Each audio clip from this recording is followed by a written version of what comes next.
Dear listener, welcome. Welcome to this quiet space we share tonight, a place where magic and memory intertwine like ivy on ancient stone. Here, in the gentle darkness, we will wander together through one of the oldest and most wondrous tales the wizarding world has ever known. Tonight, we speak of the Deathly Hallows, three objects of immense power, born from legend, shaped by history, and forever woven into the fabric of magic itself. Let your breathing slow, dear friend. Let the weight of the day dissolve like morning mist over a Scottish loch. For this is a story meant not to quicken the heart, but to settle it. A tale told in whispers and shadows, in the turning of pages worn soft by time, in the flicker of candlelight against library walls where secrets sleep in leather bindings. We begin, as all great tales must begin, at the very beginning. Not in the world you know, but in a time long past, when magic was wilder and the boundaries between life and death were walked by those brave enough or foolish enough to test them.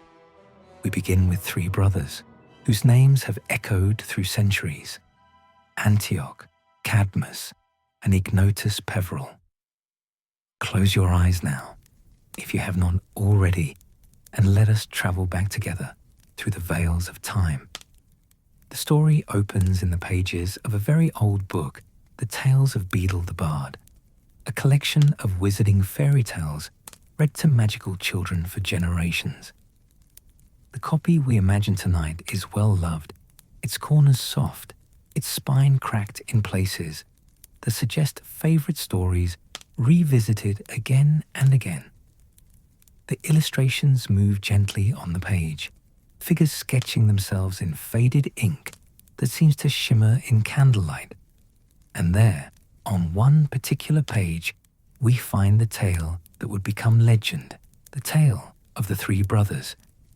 Picture, if you will, a time before Hogwarts rose on its rocky outcrop, before the Statute of Secrecy drew a curtain between the magical and muggle worlds. A time when witches and wizards walked more openly, though perhaps no more safely, through a world that feared what it did not understand. In this ancient time, three brothers traveled together along a lonely, winding road.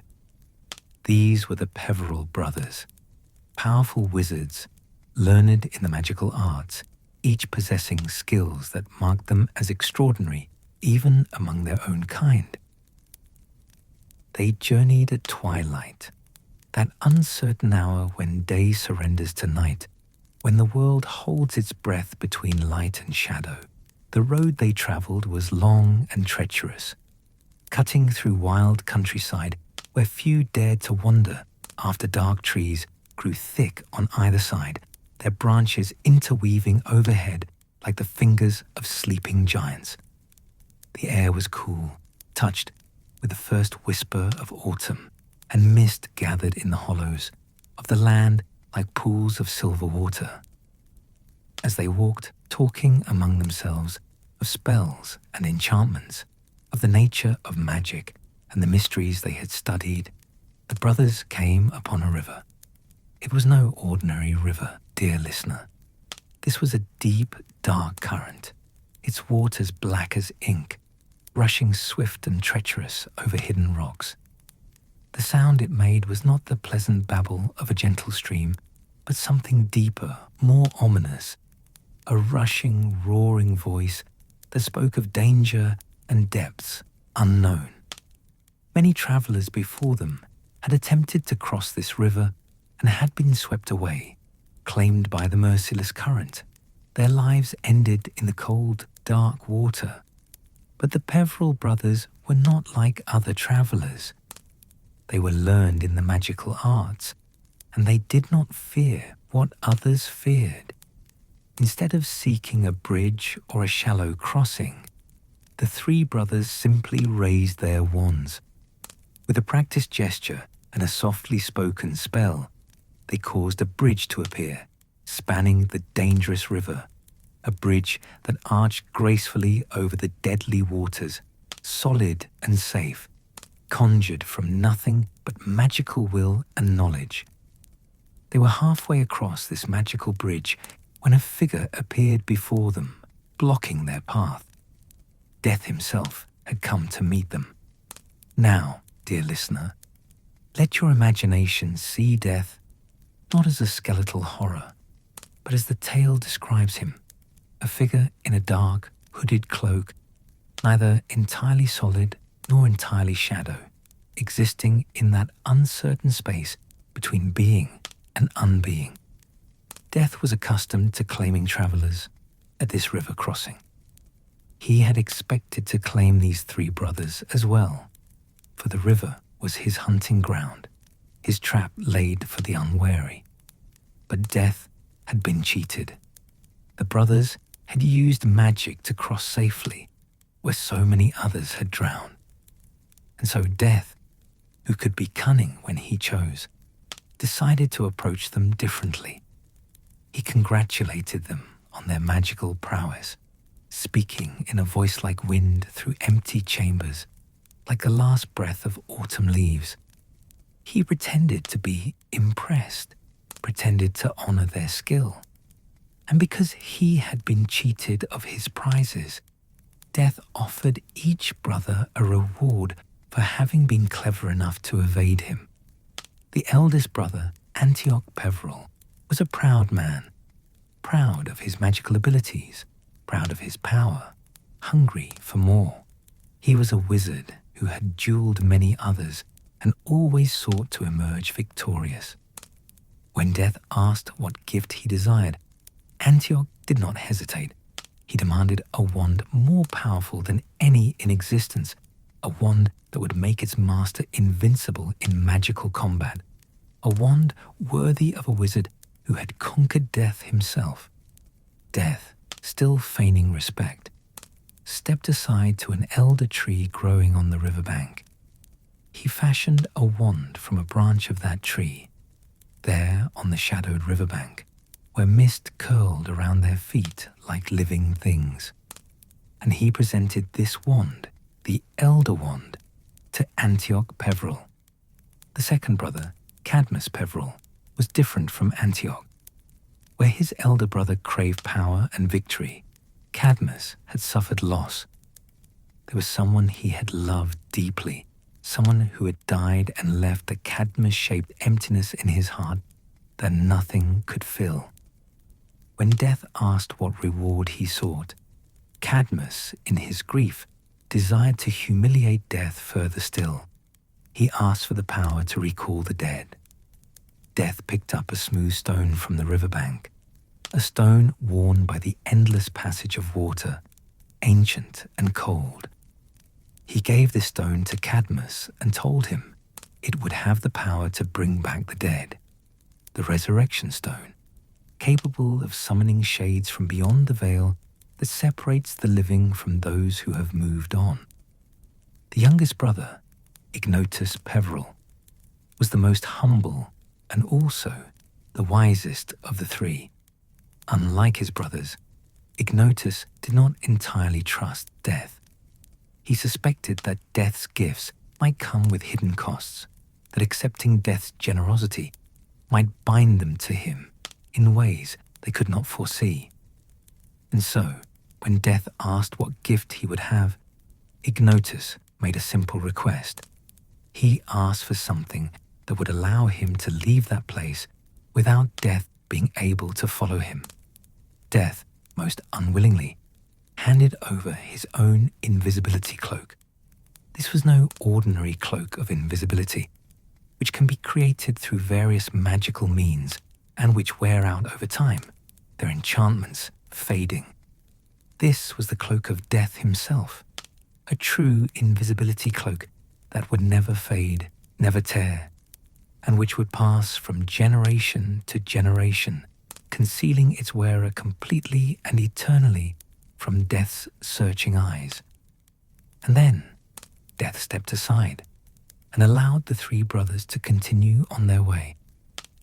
Let us pause here, dear listener, and breathe. Feel the softness of your pillow, the comfort of your rest.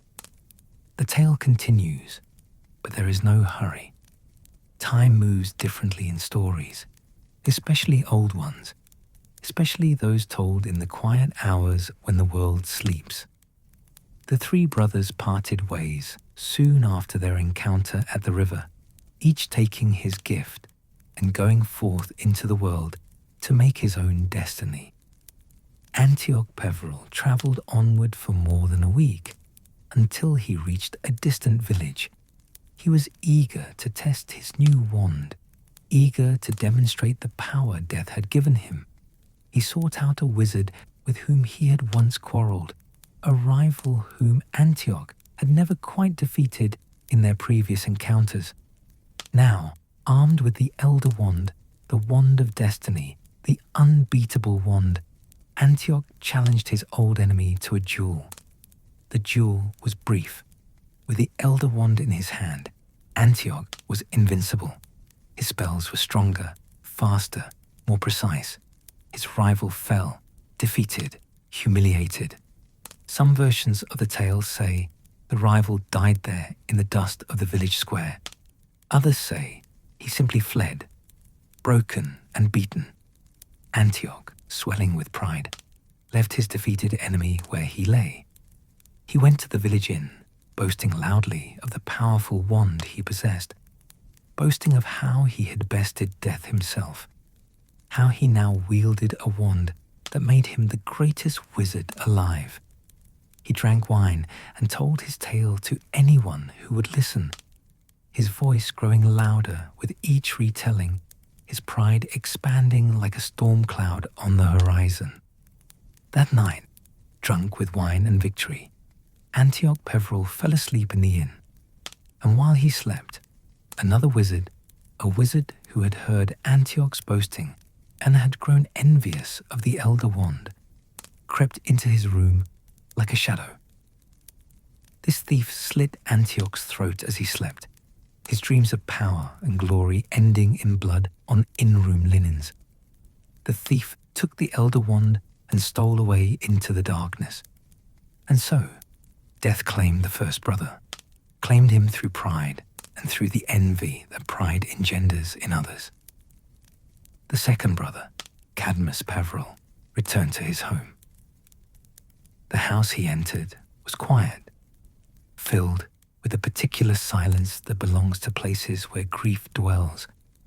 Every corner reminded him of the woman he had loved, the woman who had died too young, leaving Cadmus alone in rooms that felt too large, too empty, too filled with her absence. But now, Cadmus had the resurrection stone. In the solitude of his chamber, perhaps by the light of a single candle whose flame danced shadows across the walls, Cadmus turned the stone 3 times in his hand, just as death had instructed, and she appeared. The woman he had loved materialized before him, like morning mist taking human form. She was there, and yet not there. Beautiful as he remembered her features clear, her form present, but separated from him by something invisible and uncrossable. She was like a person seen through water through glass, through a veil that could not be lifted. She was sad, dear listener, sad and cold, for she did not truly belong in the world of the living. She had moved beyond to whatever waits for us all, and being pulled back even partially, even as a shade, caused her suffering. She was caught between worlds, neither fully alive nor properly dead, and this in-between existence was its own kind of torment. Cadmus spoke to her, reached for her, desperate to hold her as he once had. But though she stood before him, she remained distant, separated. When he tried to touch her, his hands passed through her as through smoke. She was present but untouchable, visible but unreachable. This tormented Cadmus more than her death had. At least in death, she had been at peace, had been somewhere beyond his reach, but complete in herself. Now he had dragged her back to this partial existence, this shadow life that satisfied neither of them. He could not join her, and she could not truly return to him. Days passed, then weeks. Cadmus grew thin and pale, barely eating, barely sleeping, spending all his hours with the shade of his beloved, tormented by her presence, unable to release her, unable to join her. The grief that had once been bearable in her absence became unbearable in this incomplete presence. Finally, driven mad by longing and grief, Cadmus Peveril took his own life. He hung himself, some versions say, hoping that in death he could truly join her, could cross the veil completely and be with her as they could not be while he remained among the living. And so death claimed the second brother, claimed him through grief and through a love that could not accept loss. The third brother, Ignotus Peveril, lived differently. For many years, for a long and full lifetime, Ignotus wore the invisibility cloak. Whenever death searched for him, Ignotus simply drew the cloak around his shoulders and vanished from death's sight.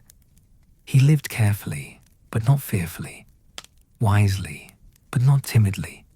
He married, he had children.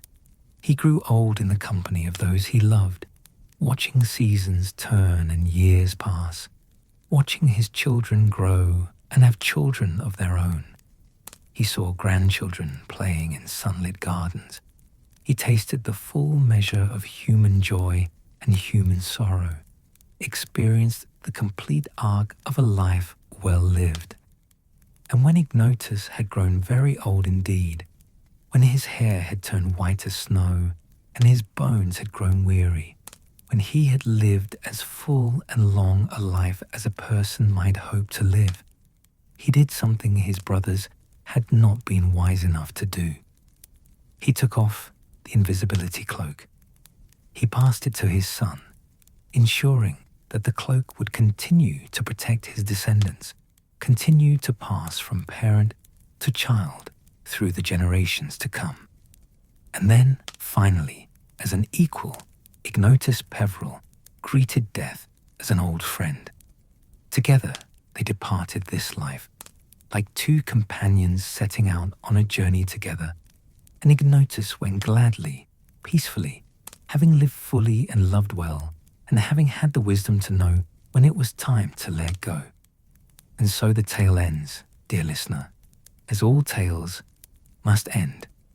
3 brothers, 3 gifts, 3 destinies, the elder wand, which brought power and death to the proud first brother, the resurrection stone, which brought madness and despair to the grieving second brother, and the invisibility cloak, which brought long life and peace to the wise third brother.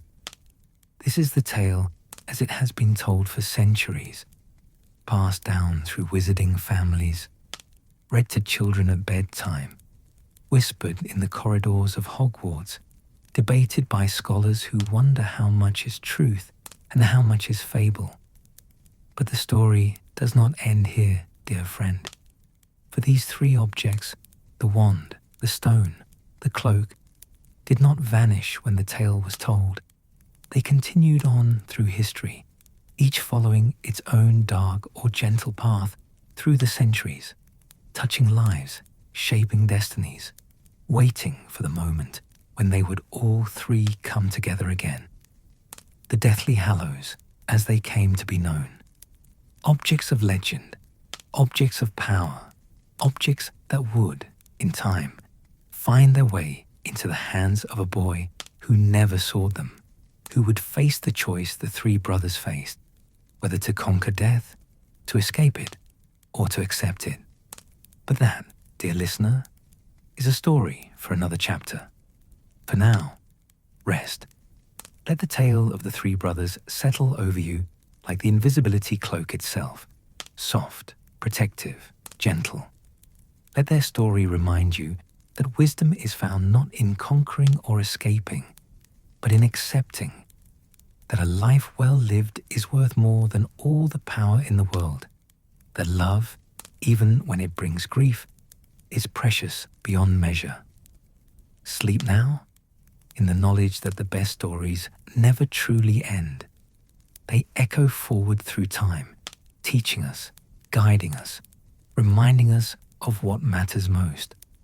The Peveril brothers walk on through legend, and their gifts remain woven into the fabric of magic itself, waiting for us in the chapters yet to come. The Elder Wand did not remain long with Antioch Peveril, his first master. As we learned in the old tale, Antioch's pride was his undoing. He boasted too loudly in that village inn, drank too deeply of wine and victory, and slept too soundly in a room whose door he had not thought to lock with magic.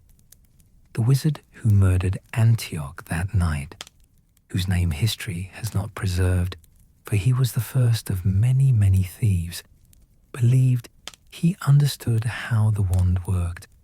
He believed that merely possessing it would grant him its legendary power, and perhaps it did, for a time.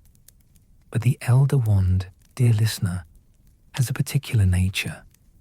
It is not like other wands, which bond with their wizards through years of use and mutual understanding. The Elder Wand's allegiance is won through strength, through conquest, through the defeat of its previous master. It is a wand that respects power above all else, that turns its loyalty to whoever proves themselves strongest. This has made the Elder Wand's history a chronicle of murder and betrayal, of ambition and blood. The second master of the Elder Wand, Antioch's murderer, kept the wand hidden, learning from Antioch's fatal mistake. He did not boast. He did not speak of where his sudden increase in magical power had come from. But power, dear friend, is difficult to hide completely. Other wizards noticed. They wondered. They grew suspicious and then envious. Eventually, another wizard came for him in the night, just as he had come for Antioch. Perhaps it was a duel this time, or perhaps another murder. The records are lost to time, swallowed by the centuries. But the wand changed hands again, and again its new master believed they could keep it, could hold on to such power and live long enough to enjoy it. They were wrong. For generation after generation, century after century, the Elder Wand passed from wizard to wizard, leaving a trail of bodies in its wake. Some masters held it for years, growing powerful and feared before someone stronger or more cunning took it from them. Others possessed it for mere weeks or days before they were defeated, disarmed, killed. The wand travelled across Europe through wars both magical and muggle, through ages of plague and prosperity, through the rise and fall of kingdoms. It passed through the hands of dark wizards and would-be heroes, through dueling champions and midnight assassins, through those who sought it deliberately and those who won it by accident. Imagine, if you will, a medieval castle where a dark wizard ruled with the Elder Wand in his hand, his spells unbreakable, his shields impenetrable. Picture the great hall lit by torches, the wizard seated on a throne-like chair, confident in his power. And then, picture the student he had taught, the apprentice he had trusted, standing before him with wand raised, speaking the curse that would end the master's life and claim the wand for himself. Picture a dawn duel in a misty field outside Paris. Two wizards facing each other with seconds standing by, the Elder Wand giving one of them an advantage they had not earned through skill, but through murder done a fortnight before. See the losing wizard fall, and the winner walk away not knowing that the wand he had just won would doom him within the month. Picture a dark alley in Prague, a wizard clutching the elder wand, running from pursuers who had learned his secret. Hear his breathing, ragged and desperate. See him cornered, see him fall. See the wand taken from his dead fingers by hands already stained with blood. Century after century, the pattern repeated itself. The wand was too powerful to remain hidden forever, too legendary to be forgotten.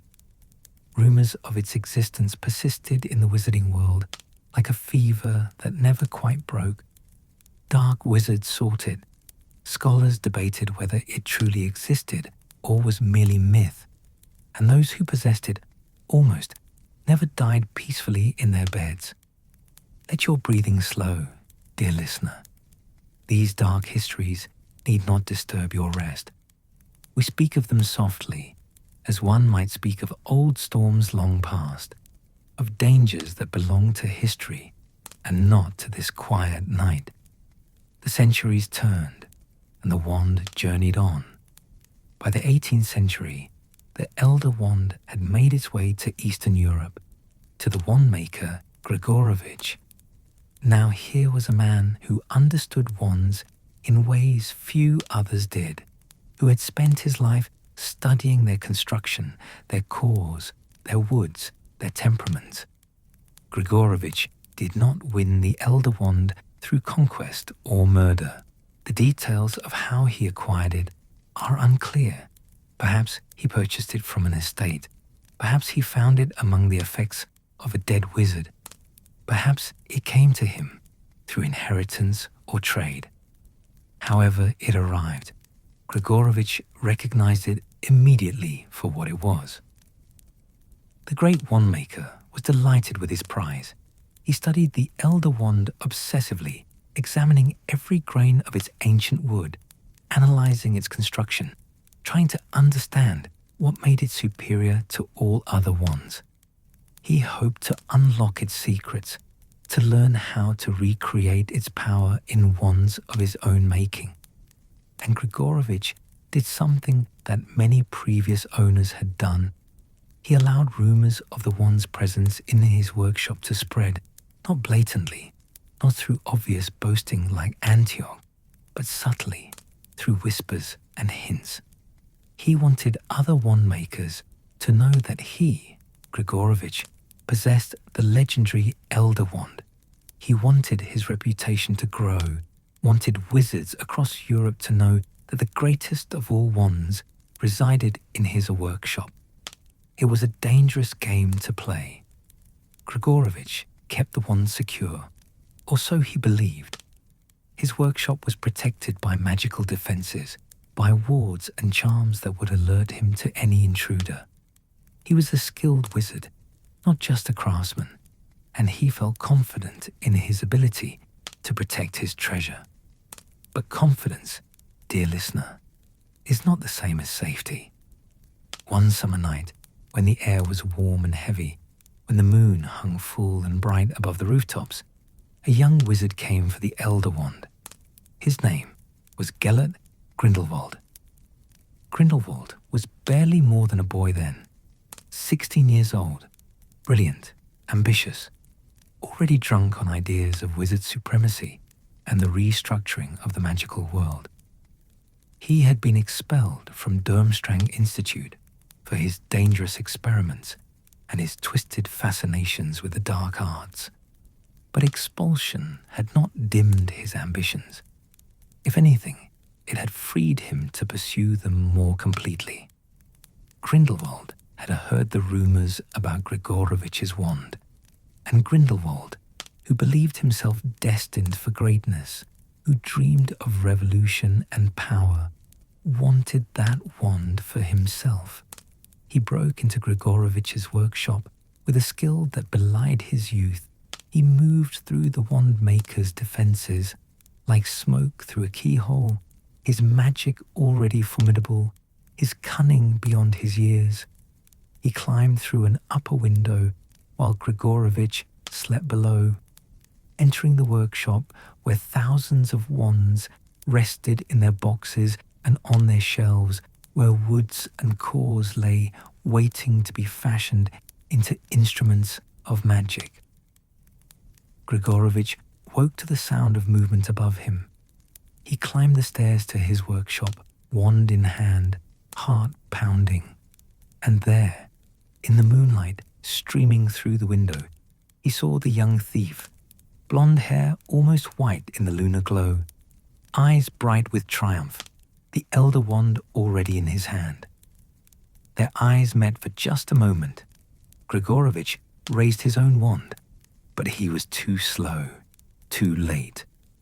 Grindelwald was already moving, already leaping backward through the window, already gone into the night with the elder wand in his possession. Grigorovich ran to the window, looked out into the darkness, but saw only empty streets and shadows. The thief had vanished, and with him had gone the greatest wand the wandmaker would ever hold. Years later, decades later, Grigorovich would still remember that moment. The young man's face lit by moonlight, the triumph in his eyes, the speed with which he had moved. The memory would haunt the wandmaker until the day Grindelwald returned to kill him, seeking to eliminate the one witness who could connect him to the wand. But that night, in his youth, Grindelwald simply ran, the elder wand clutched in his hand, his heart racing with excitement and the intoxication of successful theft. He had what he wanted, and with it, he would try to reshape the world. Rest for a moment, dear listener.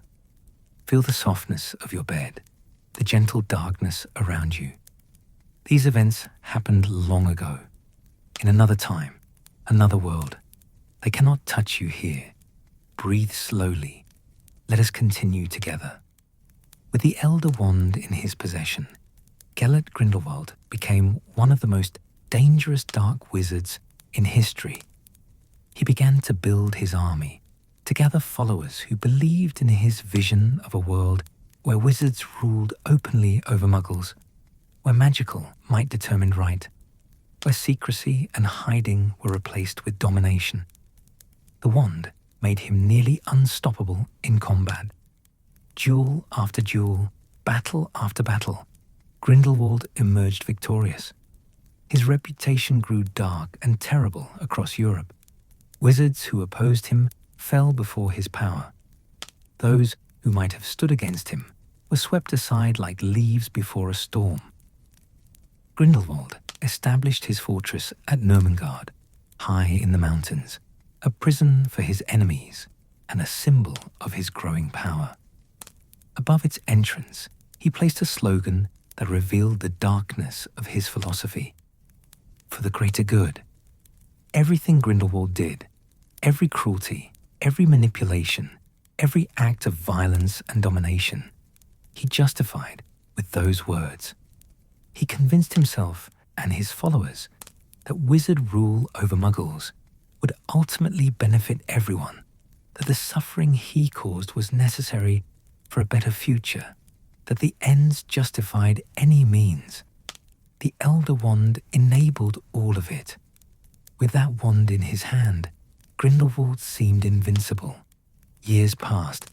Grindelwald's influence spread like a shadow across Europe. The wizarding world trembled. Ministries of magic struggled to contain him. Ordinary witches and wizards lived in fear, unsure whether tomorrow would bring war to their doorsteps, and one wizard watched from afar, his heart heavy with guilt and grief, knowing that eventually he would have to act. Albus Dumbledore. Dumbledore and Grindelwald had been friends once in their youth, that same summer when Grindelwald stole the wand. They had met in Godric's Hollow, two brilliant young wizards, both fascinated by the Deathly Hallows, both dreaming of power and glory. For a few bright weeks, they had been inseparable, planning a revolution together, talking late into the night about how they would find the Hallows and become masters of death.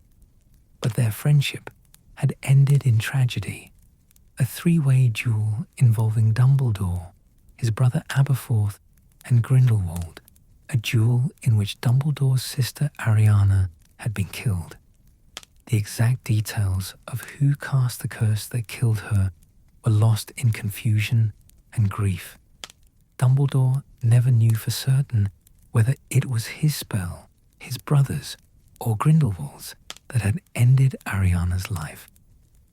After that terrible night, Grindelwald had fled to begin his rise to power, and Dumbledore had remained behind, shattered by guilt, dedicating himself to teaching rather than seeking power, turning away from the dark ambitions that had once tempted him.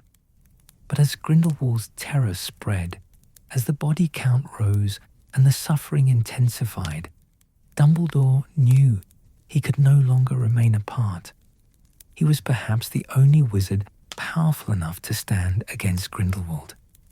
And so, despite his dread, despite his guilt, despite knowing he might have to face the man he had once loved as a friend, Dumbledore finally accepted that he must act. In 1945, as the Muggle world celebrated the end of one terrible war, the wizarding world witnessed another. Dumbledore and Grindelwald met in a duel that became legendary, a battle between two of the most powerful wizards alive, a contest of skill and magic that those who witnessed it said was the greatest duel in history. They fought with wands and wordless spells, with transfiguration and charms, with all the knowledge and power they had accumulated over their lifetimes. The very air around them rippled with magical energy. The ground shook, light blazed and darkness swirled. Grindelwald wielded the Elder Wand, the Deathbringer, the Wand of Destiny. He had never been defeated. He had cut down dozens of opponents with that wand. He was confident, certain of victory. But Dumbledore was fighting for more than power. He was fighting to end the terror, to stop the suffering, to make amends for the guilt he carried. And perhaps, in some deep part of his heart, he was fighting to redeem the bright summer of his youth, to prove that friendship and love were stronger than the darkness he and Grindelwald had once contemplated together. The duel raged on, neither wizard yielding, magic crashing against magic like waves against rocks.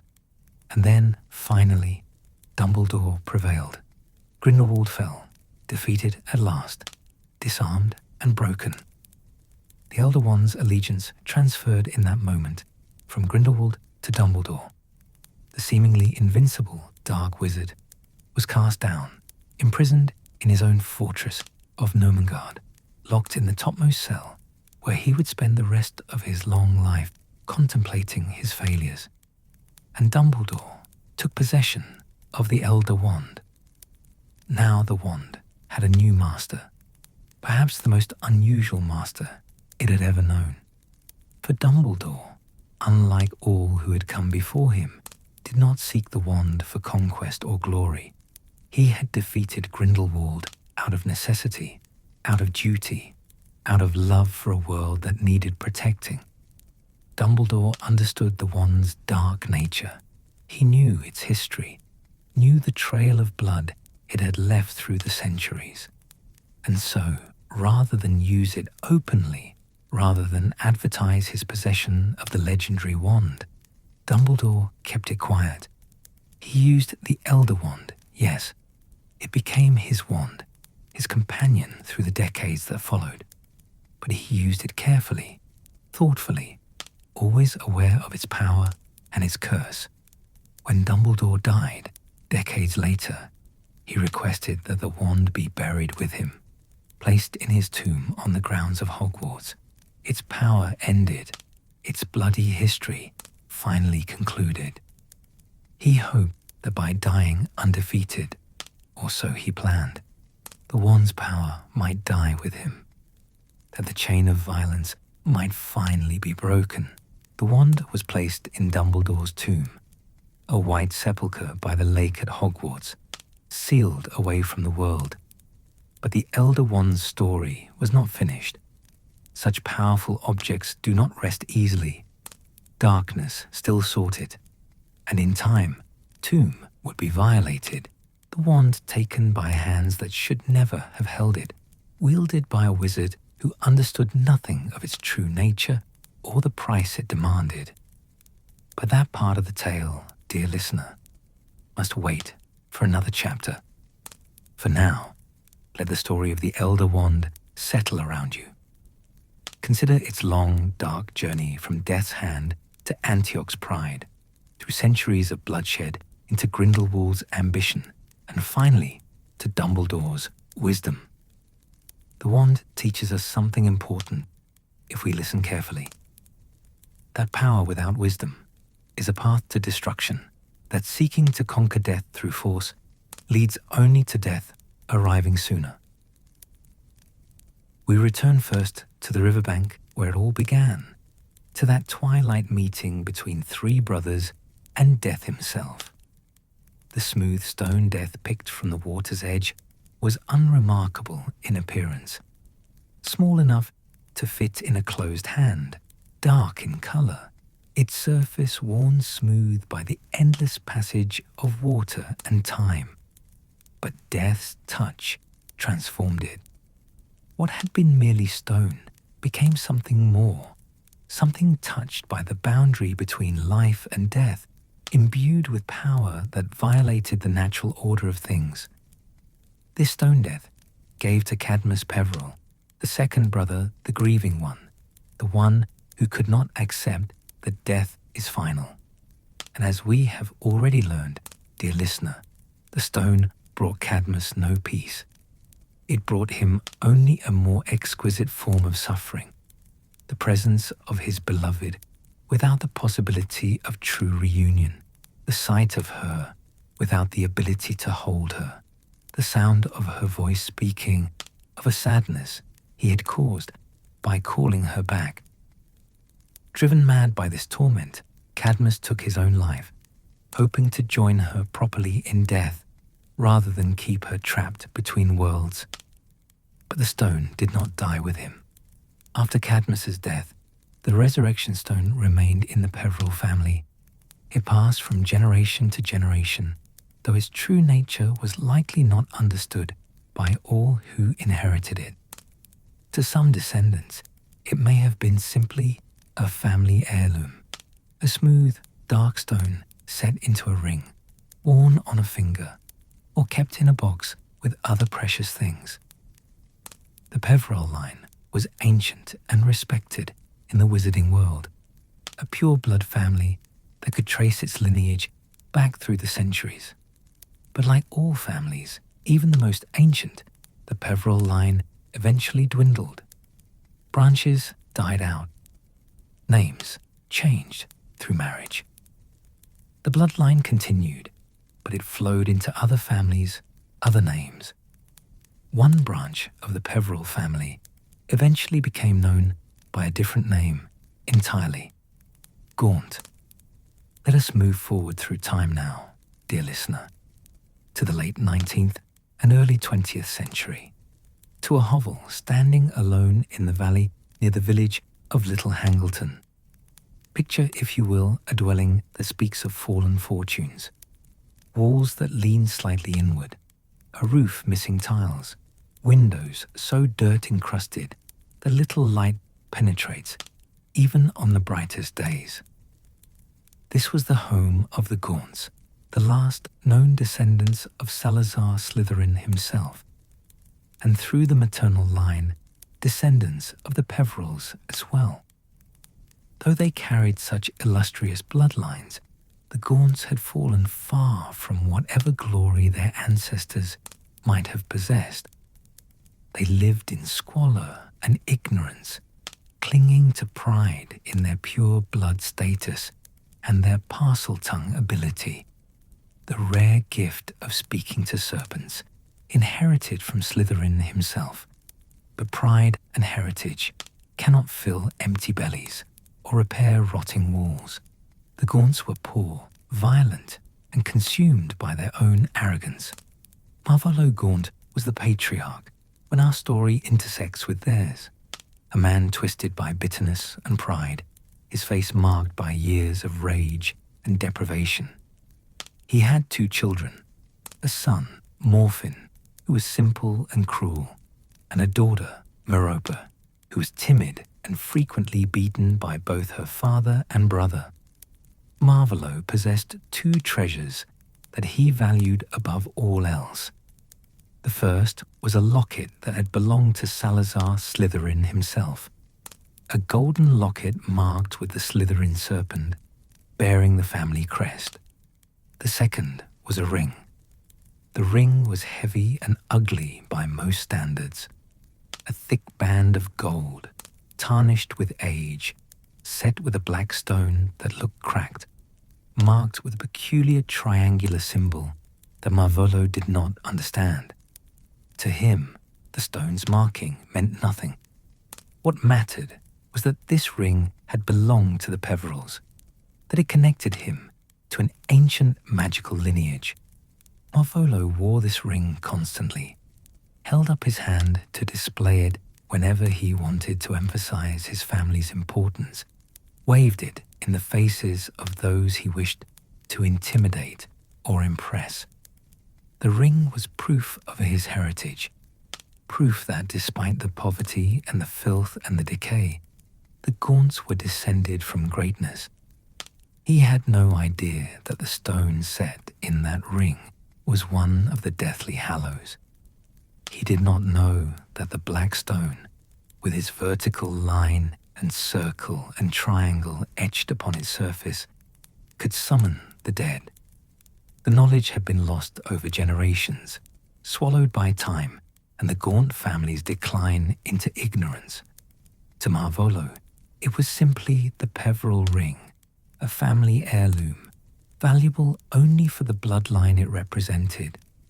The Gaunts lived their violent, isolated lives in that hovel, speaking parcel tongue to their snake, nursing their hatred of muggles and anyone they deemed beneath them, which was nearly everyone. They had few visitors. The wizarding world had largely forgotten them, and the muggle world gave their house a wide berth, sensing somehow that it was a place where bad things happened. But then came an encounter that would change everything. A young man from the village began paying attention to Merope Gaunt, though not in any kind or romantic way. Tom Riddle was his name, the son of the wealthy Muggle family that lived in the great house overlooking Little Hangleton. He was handsome and arrogant, accustomed to having whatever he wanted. And what he wanted was to ride past the Gaunt hovel with his companion, a young woman from his own social class, laughing at the strange, ragged girl who sometimes stood by the gate. Merope, poor Merope, loved Tom Riddle with the desperate intensity of someone who had never been shown kindness, who had nothing in her life but cruelty and degradation. She watched him ride past and dreamed impossible dreams. Eventually, through methods that remain unclear, perhaps a love potion, perhaps some other enchantment, Merope ensnared Tom Riddle. He left his comfortable life, left his family and his previous companion, and ran away with Merope Gaunt. When Marvolo and Morphin discovered what had happened, that Merope had disgraced them by consorting with a muggle, their rage knew no bounds. But Merope was already gone, and shortly after, Marvolo and Morphin were themselves arrested by the Ministry of Magic for attacking Ministry officials who had come to investigate their assault on Tom Riddle and his former companion. Marvolo and Morphin went to Azkaban, that terrible wizard prison surrounded by the sea, guarded by dementors, those soul-sucking creatures that drain all happiness and hope from those imprisoned there. And the Gaunt hovel stood empty, abandoned, the ring left behind in the chaos. Years passed, dear listener. Let your breathing remain slow and steady as we move through time, Tom Riddle Sr. eventually broke free of whatever enchantment Merope had placed on him. Perhaps the love potion wore off, or perhaps Merope, pregnant and hopeful that he might love her without magic, stopped giving it to him. Whatever the reason, Tom Riddle abandoned his witch wife and returned to his comfortable muggle life, leaving Merope alone, pregnant and heartbroken. Merope gave birth to a son in a muggle orphanage in London on a cold New Year's Eve. She named the boy Tom Marvolo Riddle, after the father who had abandoned him and the grandfather who would have despised him. And then, broken by grief and despair, Merope died, leaving her infant son to be raised without magic, without love, in the cold institutional walls of the orphanage. That boy would grow up to become Lord Voldemort, the darkest wizard of the age. But we are not yet ready for that part of the story. First, we must return to the ring. Marvolo Gaunt eventually returned from Azkaban, his health broken, his mind further twisted by the Dementor's influence. He came back to the hovel to find it exactly as he had left it, empty, decaying, a monument to the family's fall from grace. He retrieved his treasures, the locket and the ring, and clutched them close, the only things of value left to him. Marvolo did not live long after his release. The combination of old age, poor health, and the effects of Azkaban claimed him within months.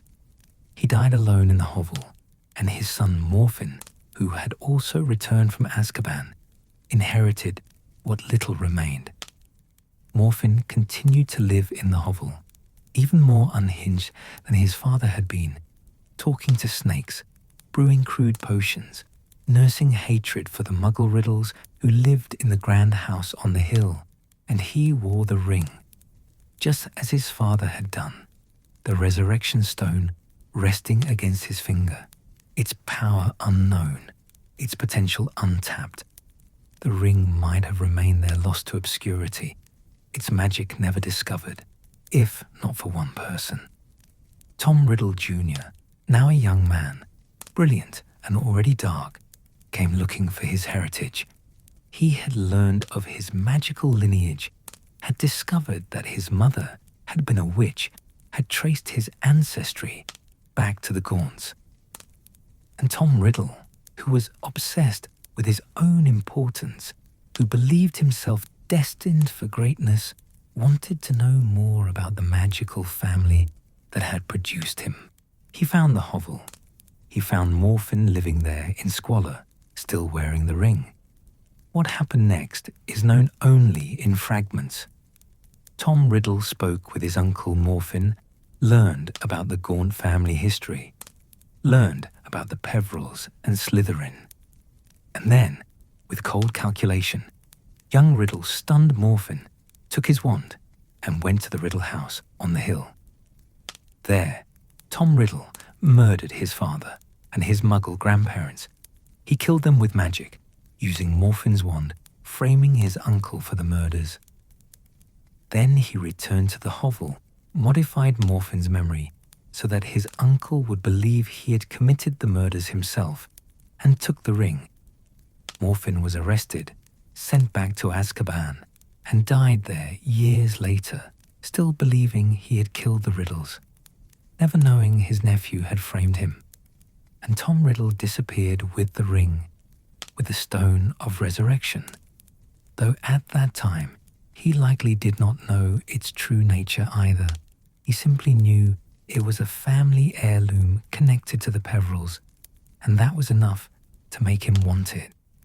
Years later, Tom Riddle, who now called himself Lord Voldemort, transformed the ring into something even darker than it had been. He made it into a Horcrux. A Horcrux, dear listener, is among the darkest of all magical objects, a receptacle in which a wizard hides a fragment of their soul torn apart through the act of murder, preserved in an object to anchor the wizard to life, even if their body is destroyed. It is a violation of nature, an abomination, a path to a kind of immortality that comes at the price of one's humanity. Voldemort created multiple Horcruxes in his quest to conquer death, to make himself immortal and invincible. The ring became one of them, the fragment of Voldemort's soul hidden within it, protected by powerful curses. He concealed the ring in the ruins of the Gaunt Hovel, surrounded it with magical protections and deadly enchantments, and left it there, believing it was safe, believing no one would ever find it. But someone did find it. Albus Dumbledore. Dumbledore, brilliant and learned, had spent decades researching the Deathly Hallows.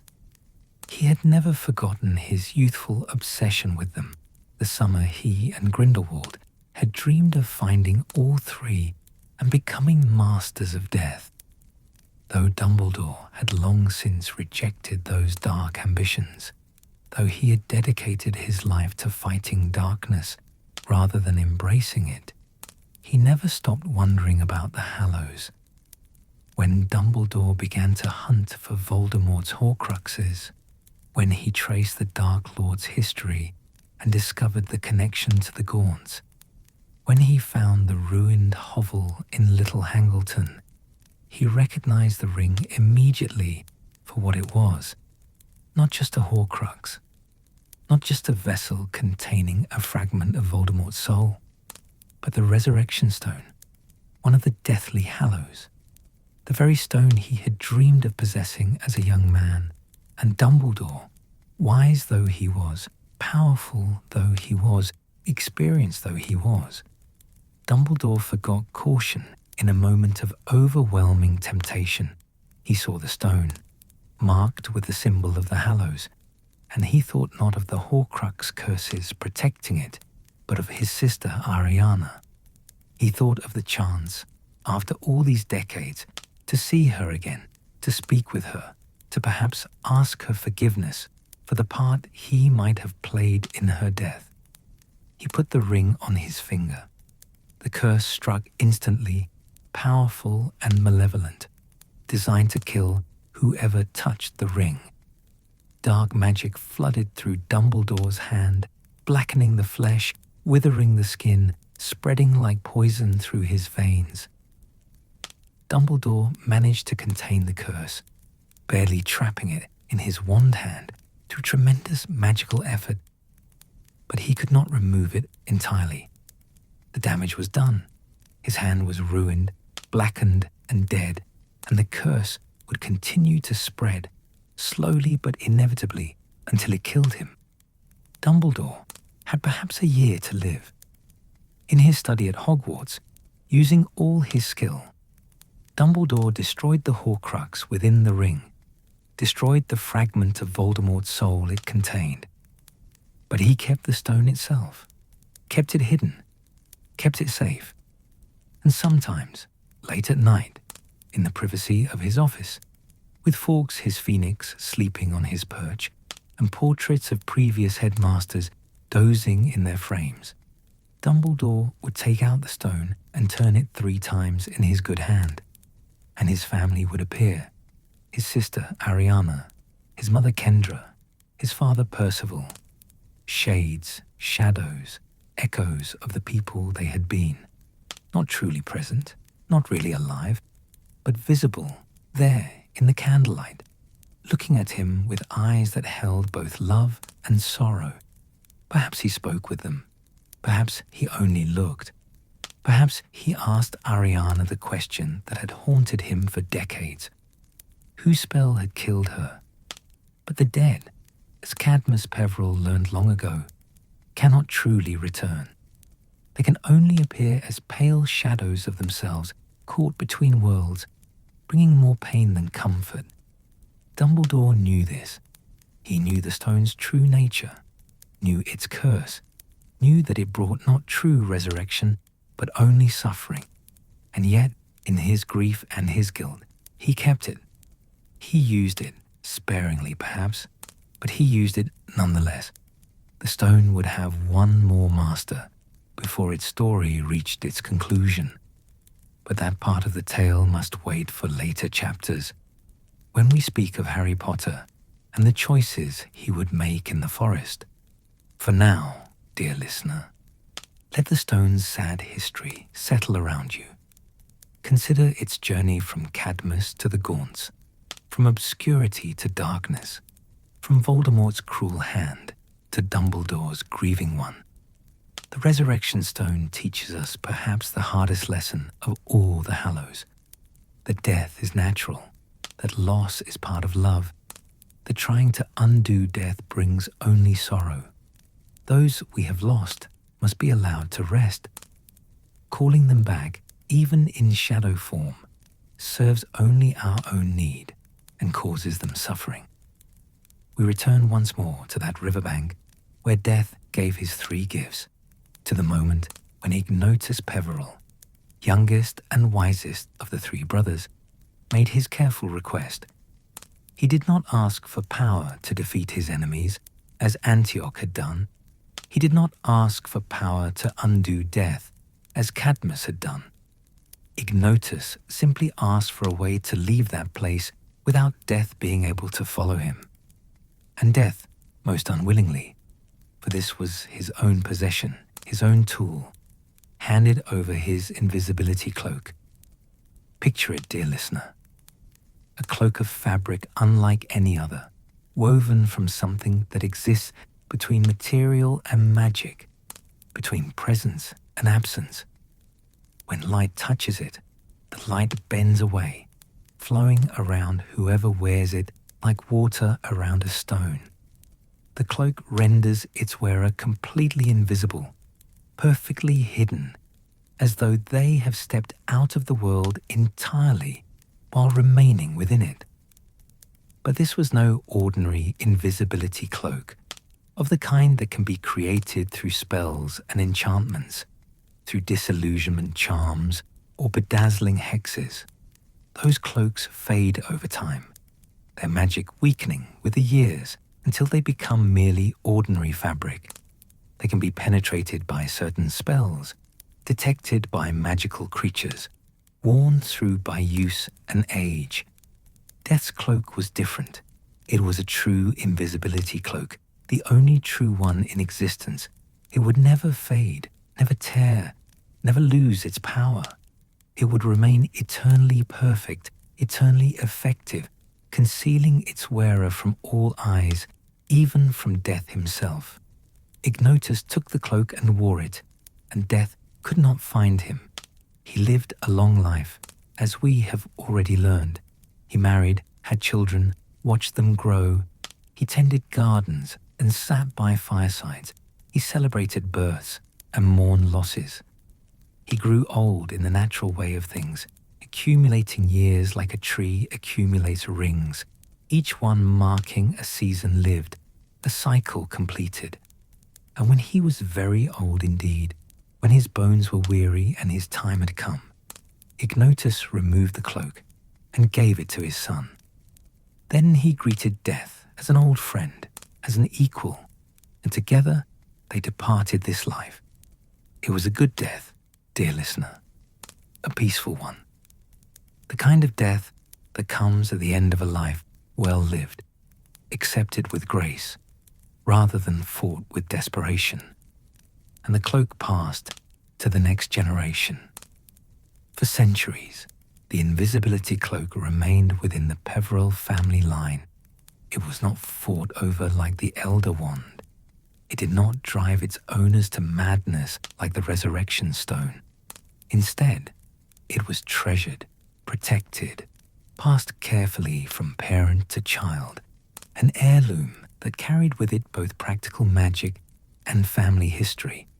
The Peverells understood what they possessed, or at least understood that this cloak was special, was different from any other magical object. They kept it safe. They used it when needed, but did not flaunt it, did not speak of it openly, did not attract the attention that might lead others to covet it. Imagine the Cloak's journey through the ages, a Peveril father in the 14th century, draping it over his daughter's shoulders as she fled from witch hunters, the fabric rendering her invisible as she escaped through moonlit forests. Her Peveril mother in the 16th century, using it to hide her children during a wizard's feud, keeping them safe while curses flew overhead and houses burned. The Cloak saved lives, generation after generation. It protected the innocent and sheltered the vulnerable, where the wand brought death and the stone brought sorrow. The Cloak brought safety and continuation. But families, even the most ancient, do not remain unchanged through centuries. The Peveril name eventually faded from common use, absorbed into other families through marriage, the bloodline continuing, but under different surnames. The Cloak travelled with the bloodline, passed down through the maternal line when necessary, through daughters as well as sons, following the thread of family connection rather than the pride of a surname. And in time, the Peveril descendants took a new family name, Potter. Let us move forward now through the centuries, dear listener, to a time much closer to our own. Let us come to the 20th century, to a family that lived in the West Country of England, in the village of Godric's Hollow, a place whose very name connected it to the Peverils, for it was there that Ignotus himself had lived and died. The Potter family had no idea they were descended from the Peverils.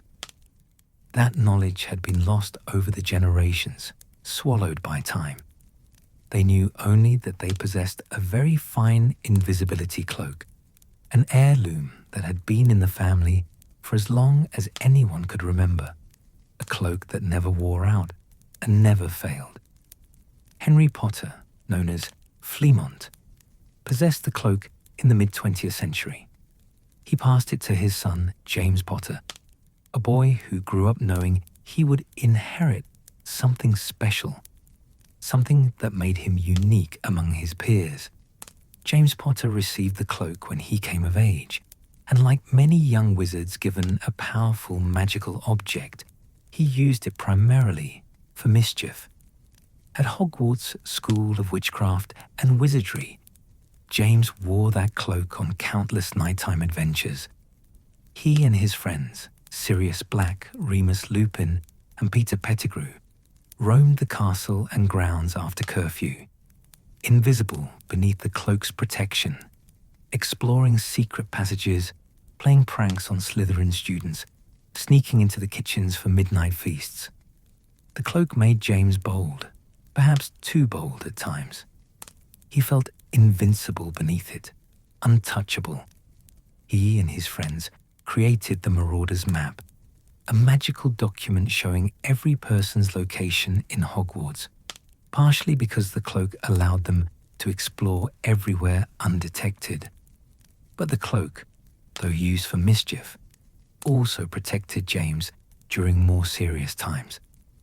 When he and his friends helped Remus Lupin during his werewolf transformations, the cloak helped keep them safe. When danger arose, when the darkness of the First Wizarding War began to creep across Britain, the cloak served more serious purposes. James Potter left Hogwarts and entered a world at war. Lord Voldemort was rising to power, his Death Eaters spreading terror, the Ministry of Magic struggling to contain the violence. James joined the Order of the Phoenix, a secret organization led by Albus Dumbledore, dedicated to fighting Voldemort and his followers. And during those dark days, the cloak saved James's life more than once, helped him escape from Death Eaters, protected him during dangerous missions. James fell in love with Lily Evans, a brilliant witch, Muggle-born, brave and fierce and kind. They married young, married in wartime, married knowing that tomorrow was promised to no one. and they had a son, Harry James Potter, born on the last day of July in 1980, while Voldemort's power was at its peak. Shortly before Harry was born, a prophecy was made, a prediction that a boy born at the end of July, born to parents who had thrice defied Voldemort, would have the power to defeat the Dark Lord. Voldemort heard a portion of this prophecy and became obsessed with finding and killing this child. James and Lily went into hiding with their infant son, using a powerful magical protection called the Fidelius Charm, which hid their location in the soul of a secret keeper. They chose Peter Pettigrew, their friend, their trusted companion. But Peter betrayed them. Before going into hiding, James had done something significant. He had lent the invisibility cloak to Albus Dumbledore. Dumbledore had long been fascinated by the Deathly Hallows, had spent decades researching them, wondering if they truly existed or were merely legend. When he saw James's cloak, recognized it for what it was, he asked to examine it, to study it, to confirm his suspicions. James, trusting Dumbledore completely, handed over the cloak. He believed he and his family were safe under the Fidelius Charm. He did not think he would need the cloak's protection. He was wrong. On Halloween night, in 1981, Peter Pettigrew revealed the Potter's location to Voldemort. The Dark Lord came to Godric's Hollow, to the cottage where the little family had believed themselves safe. James heard Voldemort arrive. He told Lily to take Harry and run, to escape, while he held Voldemort off. James faced the Dark Lord without his wand, which he had left in another room. Without his wand, and without his invisibility cloak, which might have hidden him, given him a chance to surprise Voldemort to protect his family. James Potter died in the hallway of his home, killed by Voldemort's curse, buying his wife and son a few precious moments. Lily died protecting Harry, her love creating an ancient magic that Voldemort did not understand, a protection that would save her son's life when Voldemort's killing curse rebounded, destroying the Dark Lord's body and marking Harry with a lightning bolt scar. And the invisibility cloak remained in Dumbledore's possession, kept safe, while the wizarding world believed Harry Potter had defeated Voldemort, while the boy himself was sent to live with his Muggle relatives, while he grew up knowing nothing of magic or his heritage. 10 years passed, dear listener. 10 years during which Harry Potter lived in a cupboard under the stairs at number 4, Privet Drive, Little Whinging, Surrey. 10 years during which he was told his parents had died in a car crash. 10 years during which he was treated as a burden, as something to be hidden away and ignored. And then, on his 11th birthday, Harry learned the truth. He learned he was a wizard. He learned about Hogwarts.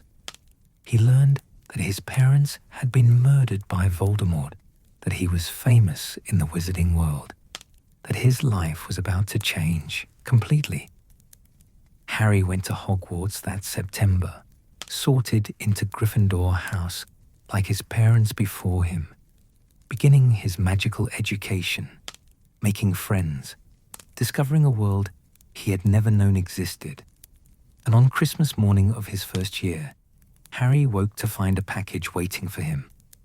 Inside was a cloak, silvery, fluid, light as air, like woven water or captured moonlight.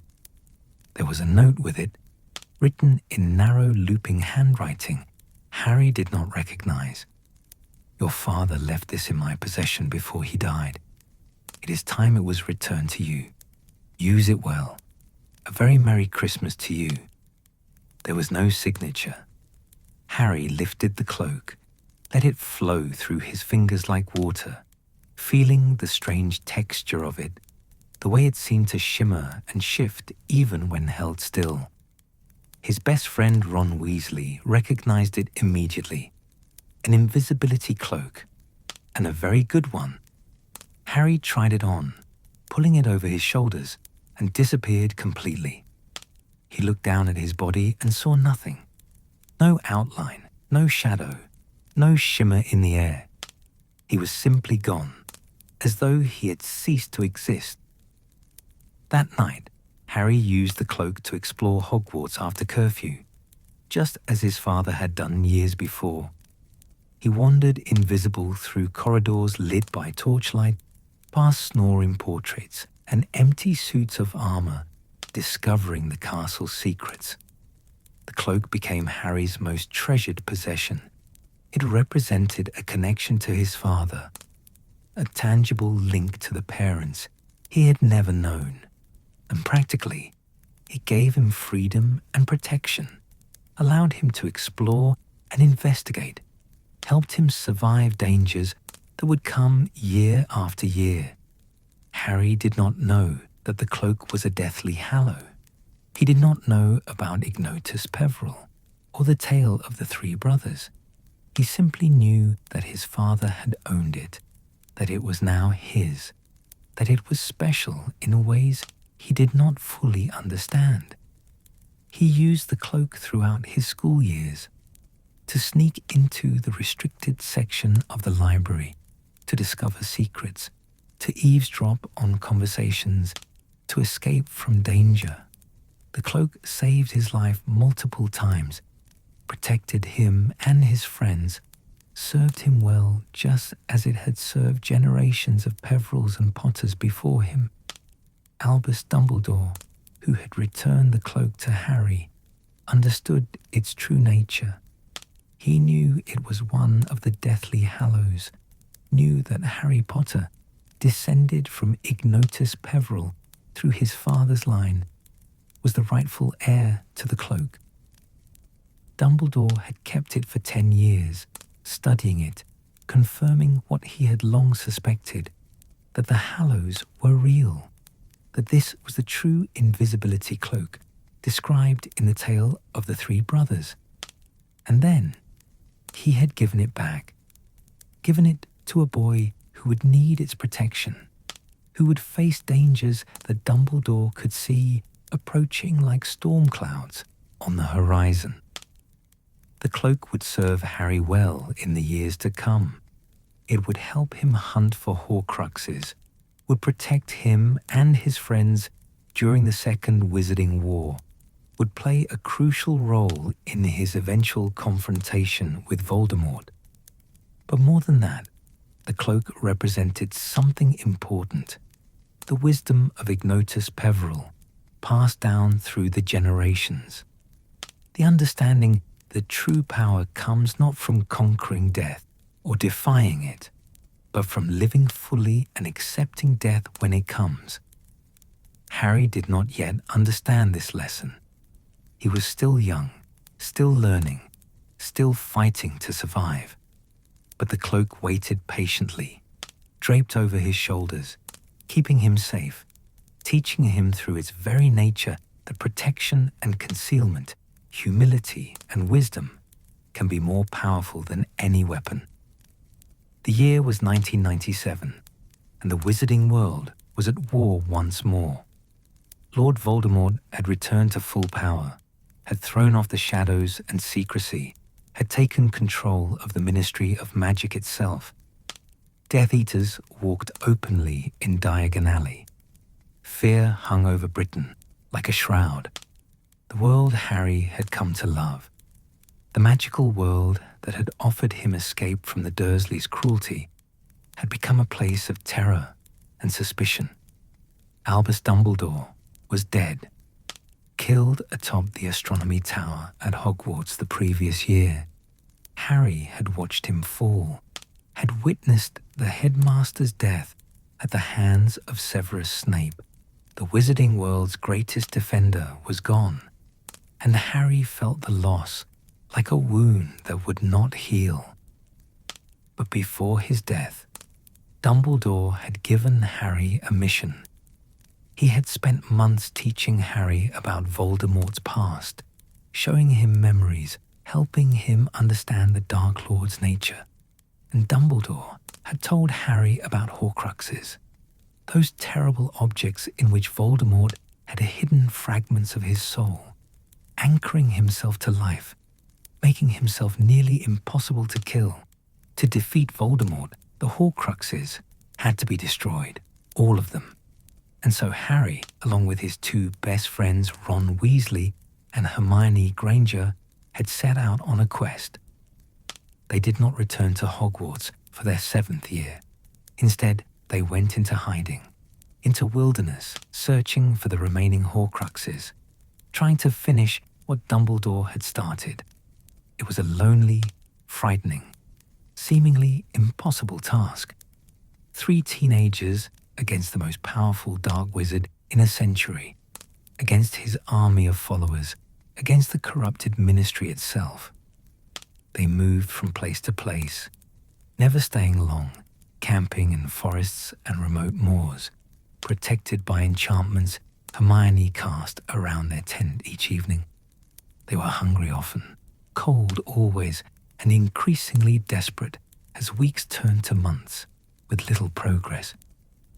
The invisibility cloak protected them during this time, just as it had protected Potters and Peverils for centuries before. Harry used it constantly to scout locations, to eavesdrop on Death Eaters, to move unseen through a world that had become hostile and dangerous. But Harry still did not know what the cloak truly was. He knew it was unusually good, knew it had belonged to his father and had never failed him. But he did not know its history, did not know about Ignotus Peveril or the tale of 3 brothers. Not yet. Winter came, deep and cold and unforgiving. Snow fell in the forest where they were camping, and the temperature dropped until their breath fogged in the air, even inside the tent. Morale was low. They had destroyed 1 Horcrux, the locket of Salazar Slytherin, but the quest seemed endless, and Voldemort's power was growing stronger every day. Just before Christmas, something happened that would change everything. Ron had left after a terrible argument, driven away by the corrupting influence of the Horcrux they had been carrying. Harry and Hermione were alone, grieving the loss of their friend, when they decided to visit Godric's Hollow. It was a dangerous decision. Godric's Hollow was Harry's birthplace, the village where his parents had died. It was also a place Voldemort might expect Harry to visit, a trap waiting to be sprung. But Harry wanted to see his parents' grave, wanted to visit the place where his story had begun. They went on Christmas Eve, disguised by a Polyjuice potion and hidden beneath the invisibility cloak. They found the cottage where Harry had lived as a baby, now a memorial with a sign covered in messages of support. They found his parents' grave in the churchyard, a white marble headstone engraved with their names, and a quote, "The last enemy that shall be destroyed is death." Harry stared at those words for a long time, not quite understanding their significance, feeling their weight without comprehending their meaning.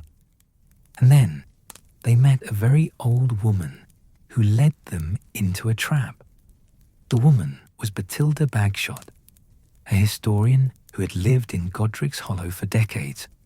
Or rather, her body was, for she had been dead for weeks.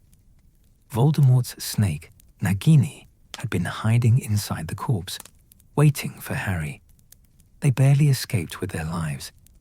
Nagini attacked, and in the chaos, Harry's wand was broken, snapped in half by a ricocheting curse from Hermione's desperate spell. His wand, the twin to Voldemort's wand, the instrument of magic that had served him for 6 years, was destroyed. Harry was devastated. A wizard's wand was deeply personal, almost a part of themselves. And now his was gone. and he was left to borrow Hermione's wand, which did not work properly for him, which felt wrong in his hand. They escaped to the Forest of Dean, set up the tent in a snowy clearing, and tried to recover from the near-fatal encounter. And there, on Christmas Day, Ron returned. He had found them through the Deluminator Dumbledore had left him in his will, a device that somehow guided Ron back to his friends when he was finally ready to return. Ron saved Harry's life, pulled him from a frozen pool, destroyed the Horcrux locket, and was welcomed back with relief and forgiveness.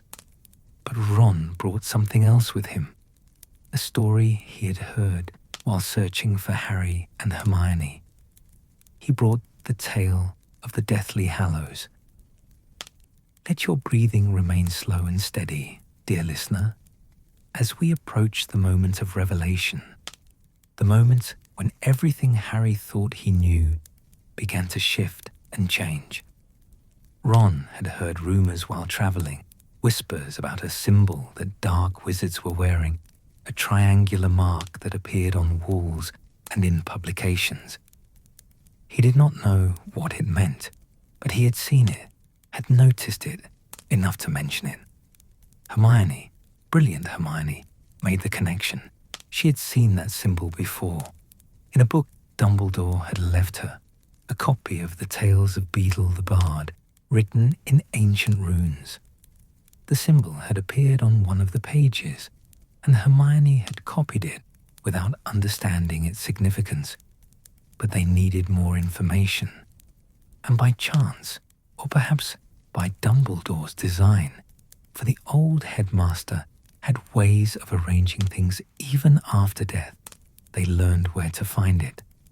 Xenophilius Lovegood, the eccentric father of their friend Luna, wore the symbol around his neck, and when Harry, Ron, and Hermione visited him, desperate for information, Xenophilius told them the story. He told them about the three brothers who met death at a river. He told them about the three gifts, the Elder Wand, the Resurrection Stone, and the Invisibility Cloak. He told them that these objects were called the Deathly Hallows, and that together they would make a wizard the master of death. Xenophilius drew the symbol for them, showing how it represented all three hallows: the vertical line for the wand, the circle for the stone, the triangle for the cloak. And as he spoke, as he told the ancient tale, Harry felt a cold realization settling over him like snow. The invisibility cloak, his father's cloak, the cloak Dumbledore had returned to him on his first Christmas at Hogwarts. Could it be? Could his cloak, which he had used for pranks and midnight wanderings, which he had thought of as simply a very good invisibility cloak, actually be one of the Deathly Hallows? Hermione was skeptical, rational as always, arguing that the tale was just a fairy story, that the Hallows probably did not exist. But Harry knew better.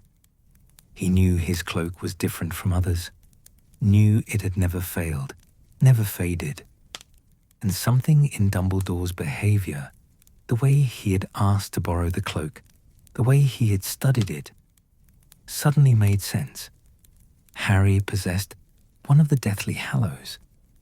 He had possessed it for years without knowing, and if the cloak was real, then perhaps the other Hallows were real as well. The Elder Wand, the Resurrection Stone. The thought took root in Harry's mind, growing like a vine, spreading tendrils through his thoughts. If he could find all three Hallows, if he could unite them, could he become the master of death? Could that power help him defeat Voldemort? The visit to Xenophilius ended badly. The man betrayed them, called Death Eaters to his home, desperate to trade Harry for his daughter Luna's safety. Harry, Ron, and Hermione barely escaped, disapparating away moments before they would have been captured. But the knowledge they had gained changed everything. Hermione wanted to forget about the Hallows, wanted to focus on finding and destroying Horcruxes, which was the mission Dumbledore had given them. She argued passionately that the Hallows were a distraction, a dangerous temptation, that seeking them would lead them away from their true purpose. But Harry could not stop thinking about them. The invisibility cloak he already had. The Elder Wand. Harry began to suspect where it was. He remembered Dumbledore's funeral, remembered the white tomb by the lake at Hogwarts. If the Elder Wand was real, if Dumbledore had possessed it, and surely Dumbledore, who had defeated Grindelwald, would have won the wand from him, then it would be in that tomb. And the resurrection stone. Harry did not know where it was, but he thought about it constantly.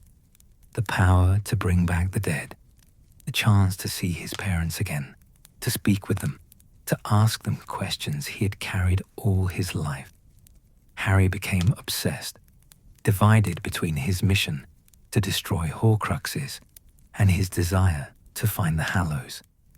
He and Hermione argued about it, the tension between them growing as Harry's focus shifted. Deep down, Harry knew Hermione was probably right.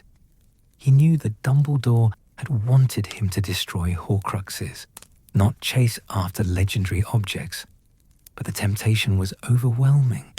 The Hallows promised power, promised answers, promised the ability to conquer death itself. Harry was not thinking clearly. He was exhausted, grieving, frightened, and the Hallows seemed to offer a solution, a way to become strong enough to face Voldemort and survive.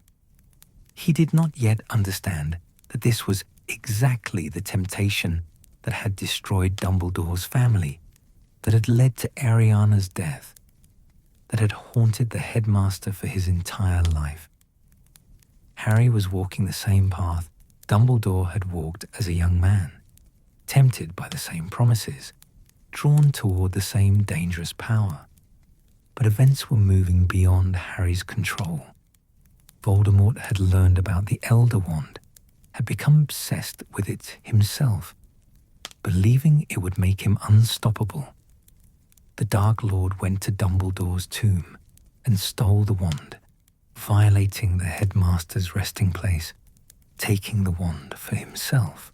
And Harry, Ron, and Hermione were captured by Death Eaters and taken to Malfoy Manor, where they were imprisoned, tortured, nearly killed before they managed a desperate escape. They fled to Shell Cottage, the home of Bill Weasley, and Fleur Delacour, a small house by the sea where they could rest and recover. And there, in quiet moments between planning their next moves, Harry began to understand something important. He began to understand what Dumbledore had been trying to teach him all along. Harry thought about Dumbledore constantly during those days at Shell Cottage. He thought about the choices the headmaster had made, about the temptations he had faced. Harry learned more of Dumbledore's history, his friendship with Grindelwald, his family tragedy, his lifelong guilt, and Harry began to see a pattern. Dumbledore had been tempted by the Hallows as a young man. That temptation had led to catastrophe, to his sister's death, and Dumbledore had spent the rest of his life trying to atone for that mistake, trying to choose wisdom over power, trying to protect others from making the same errors. Dumbledore had possessed 2 of the 3 Hallows. He had won the Elder Wand from Grindelwald and kept it for decades. He had found the resurrection stone in the Gaunt Ring and been cursed trying to use it. He had examined Harry's invisibility cloak and recognized it for what it was. Dumbledore had been closer than anyone to uniting all 3 Hallows, to becoming the Master of Death. But he had not done it. He had not sought to gather them all. Instead, he had returned the cloak to Harry. He had planned his own death, arranged for Snape to kill him, trying to break the Elder Wand's power, and he had hidden the Resurrection Stone, knowing its dangers. Dumbledore had rejected the Hallows' promise. He had chosen differently, and slowly, painfully, Harry began to understand why.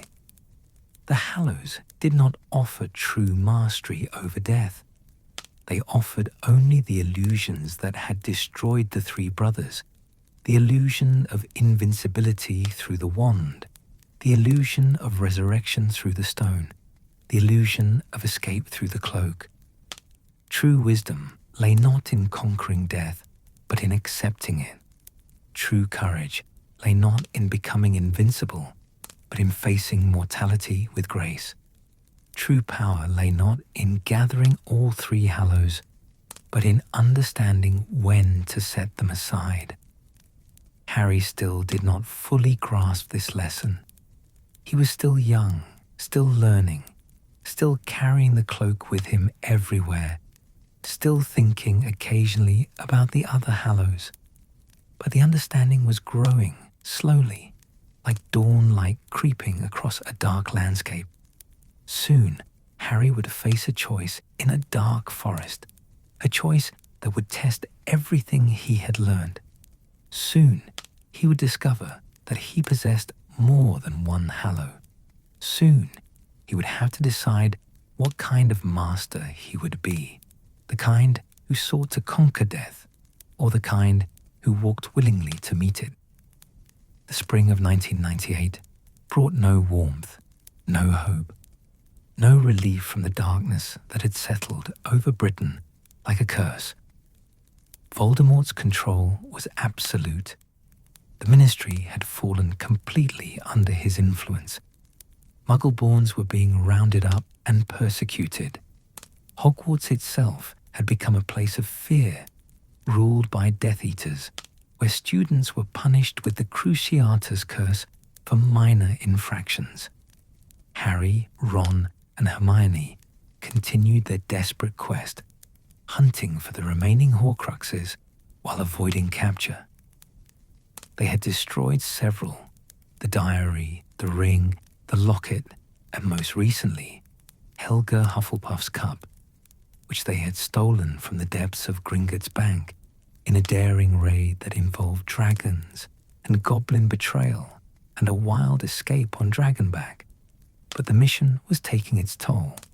They were exhausted, frightened, running on determination and coffee and very little else, and time was running out.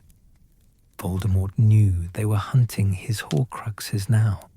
He was checking the hiding places of the remaining ones, strengthening their protections, growing more paranoid and more dangerous with each passing day.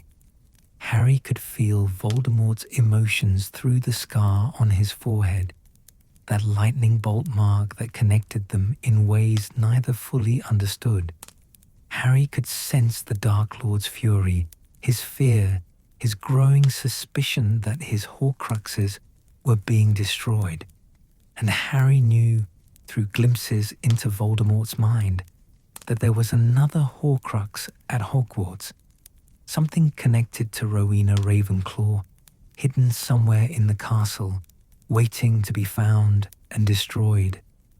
They had to go back to Hogwarts, back to the school that had been Harry's first real home, the place where he had discovered magic and friendship and belonging, back to the castle that was now controlled by their enemies. It was a suicide mission, but there was no choice. They returned in secret, in darkness, aided by the secret passage through the Hog's Head pub in Hogsmeade. And they found, to their surprise and relief, that Hogwarts had not given up fighting. Students had been resisting the Death Eater regime, suffering punishments, refusing to surrender despite the costs. The Room of Requirement had become a sanctuary, a hidden place where students could hide and rest and plan.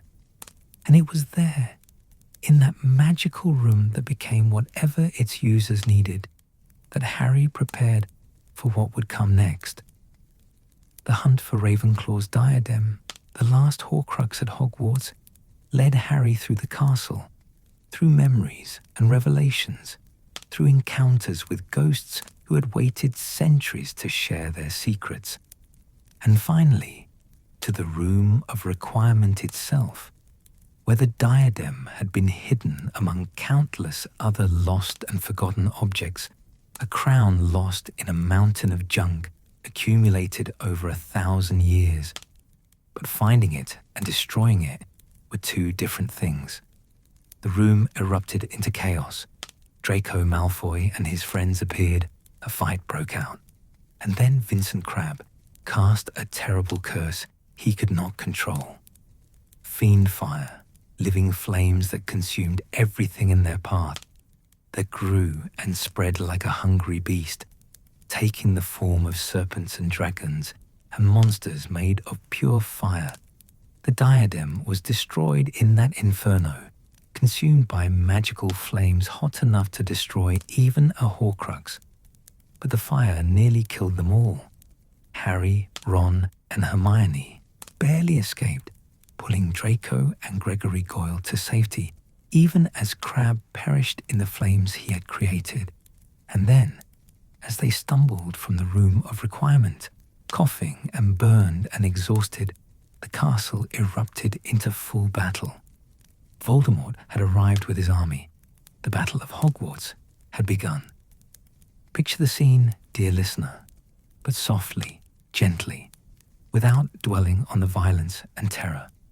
Picture Hogwarts, that ancient castle of learning and magic, transformed into a battlefield, spells lighting up the night sky like deadly fireworks, suits of armor marching to defend the students, portraits shouting warnings and encouragement, professors fighting side by side with former students, with members of the Order of the Phoenix, with anyone willing to stand against the darkness.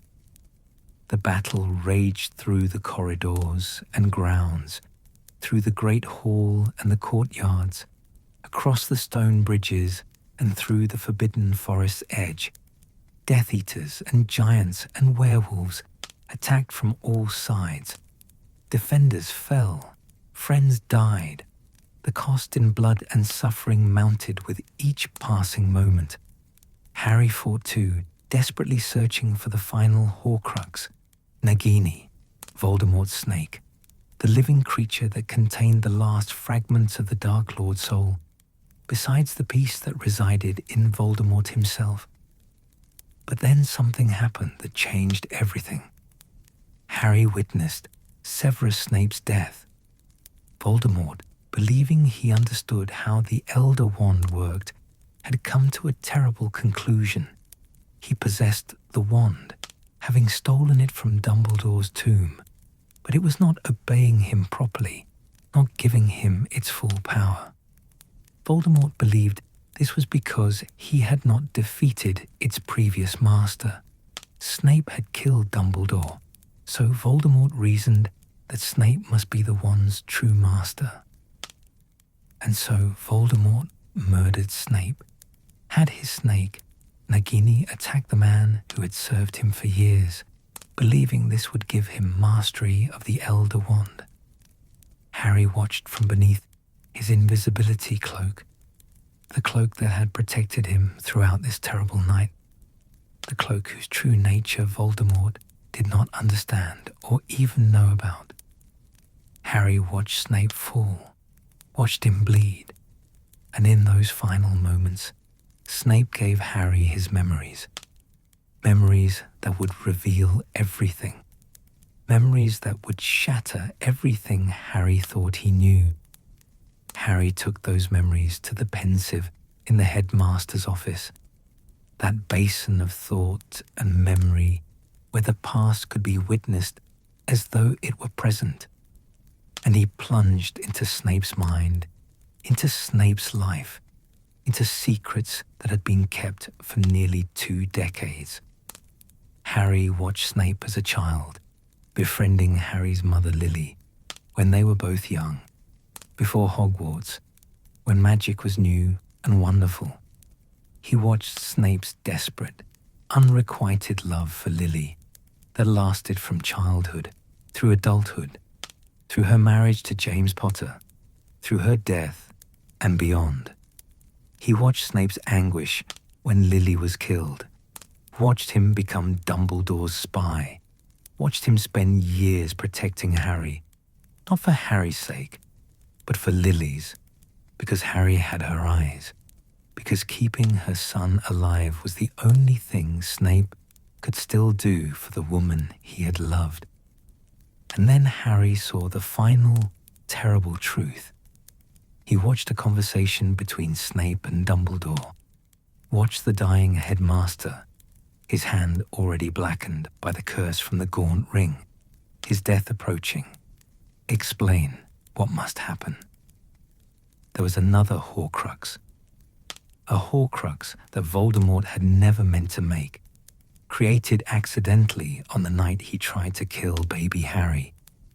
When Voldemort's killing curse rebounded, when his body was destroyed, and his soul was already unstable from creating so many Horcruxes, a fragment of his soul had torn free and latched onto the only living thing available, Harry Potter himself. Harry was a Horcrux. He carried a piece of Voldemort's soul inside him, anchored there by dark magic and blood, and the scar on his forehead. And as long as that fragment of soul remained alive, Voldemort could not truly die, which meant Dumbledore explained to Snape in that memory that Harry would have to die. Voldemort himself would have to kill Harry, destroy the Horcrux inside him before Voldemort could be defeated. Harry had to walk willingly to his own death. That was Dumbledore's plan all along. That was what everything had been leading toward. Harry pulled himself from the pensive, his mind reeling, his heart breaking. He understood now. He understood why Dumbledore had kept this knowledge from him, why the headmaster had prepared him slowly, taught him about sacrifice and love, about Horcruxes and the nature of death. Because if Harry had known earlier, the burden would have been unbearable. But now, after years of fighting, after losing so many people he loved, after witnessing the terrible cost of this war, Harry was ready. He had to die so that others might live. He had to sacrifice himself so that Voldemort could be defeated. There was no other way. Outside, Voldemort had called a temporary ceasefire. He gave Harry 1 hour to surrender himself, threatening to kill everyone who stood against him if Harry did not come forward. The battle paused, both sides catching their breath, tending their wounded, counting their dead. Harry walked through the castle one last time, invisible beneath his cloak, seeing the cost of the battle. Bodies laid out in rows in the great hall, friends and professors and students who had given their lives fighting against darkness. He saw Fred Weasley, Ron's brother, dead from an explosion, his twin George devastated beside him. He saw Remus Lupin and Nymphadora Tonks, who had fought together and fallen together, leaving their infant son an orphan. So many dead, so much suffering, and it would all continue unless Harry did what he needed to do. Harry walked alone toward the Forbidden Forest, toward Voldemort's camp, toward death. He did not say goodbye to Ron and Hermione. He could not bear to. He simply walked, the invisibility cloak wrapped around him, his heart heavy but his mind clear. And as he walked, Harry remembered the snitch Dumbledore had left him in his will. The first snitch Harry had ever caught in his very first Quidditch match at Hogwarts. Dumbledore had left it to him with a cryptic message. "I open at the close." Harry had carried that snitch for months, trying to understand what Dumbledore meant, what secret it might contain. And now, walking toward death, toward the close of his life, Harry finally understood. He raised the snitch to his lips and whispered, "I am about to die." And the snitch opened. Inside, nestled in the golden metal, was a black stone marked with the symbol of the Deathly Hallows. The vertical line, the circle, the triangle, the resurrection stone. The same stone Dumbledore had found in the gaunt ring, the same stone that had cursed him when he succumbed to temptation and tried to use it. Dumbledore had hidden it, had given it to Harry in a way that ensured Harry could only access it at this precise moment. When he was walking to his death, when he needed not to escape death, but to face it. Harry's hands trembled as he turned the stone 3 times, just as the old tale instructed, and they appeared around him in the forest. Shadows, figures of mist and memory, beloved faces he thought he would never see again. His mother Lily, her green eyes, Harry's eyes, filled with love and sorrow and pride. His father James, young and brave, smiling at his son with encouragement and understanding. Sirius Black, Harry's godfather, who had been the closest thing to a parent Harry had known, who had died saving Harry 2 years before. And Remus Lupin, his father's friend, his professor, his mentor, who had fallen in the battle just hours ago. They surrounded Harry like a protective shield, like a circle of love and light in the darkness of the forest. They were not truly there. Harry understood that, understood they were only echoes, shades, shadows of the people they had been, but their presence gave him courage. He spoke with them as he walked deeper into the forest. They told him he was brave, told him they were proud of him, told him that death was not painful, that it would be quick and easy, like falling asleep. "You'll stay with me?" Harry asked them. "Until the very end," said James. "And he won't be able to see you?" Harry asked, meaning Voldemort.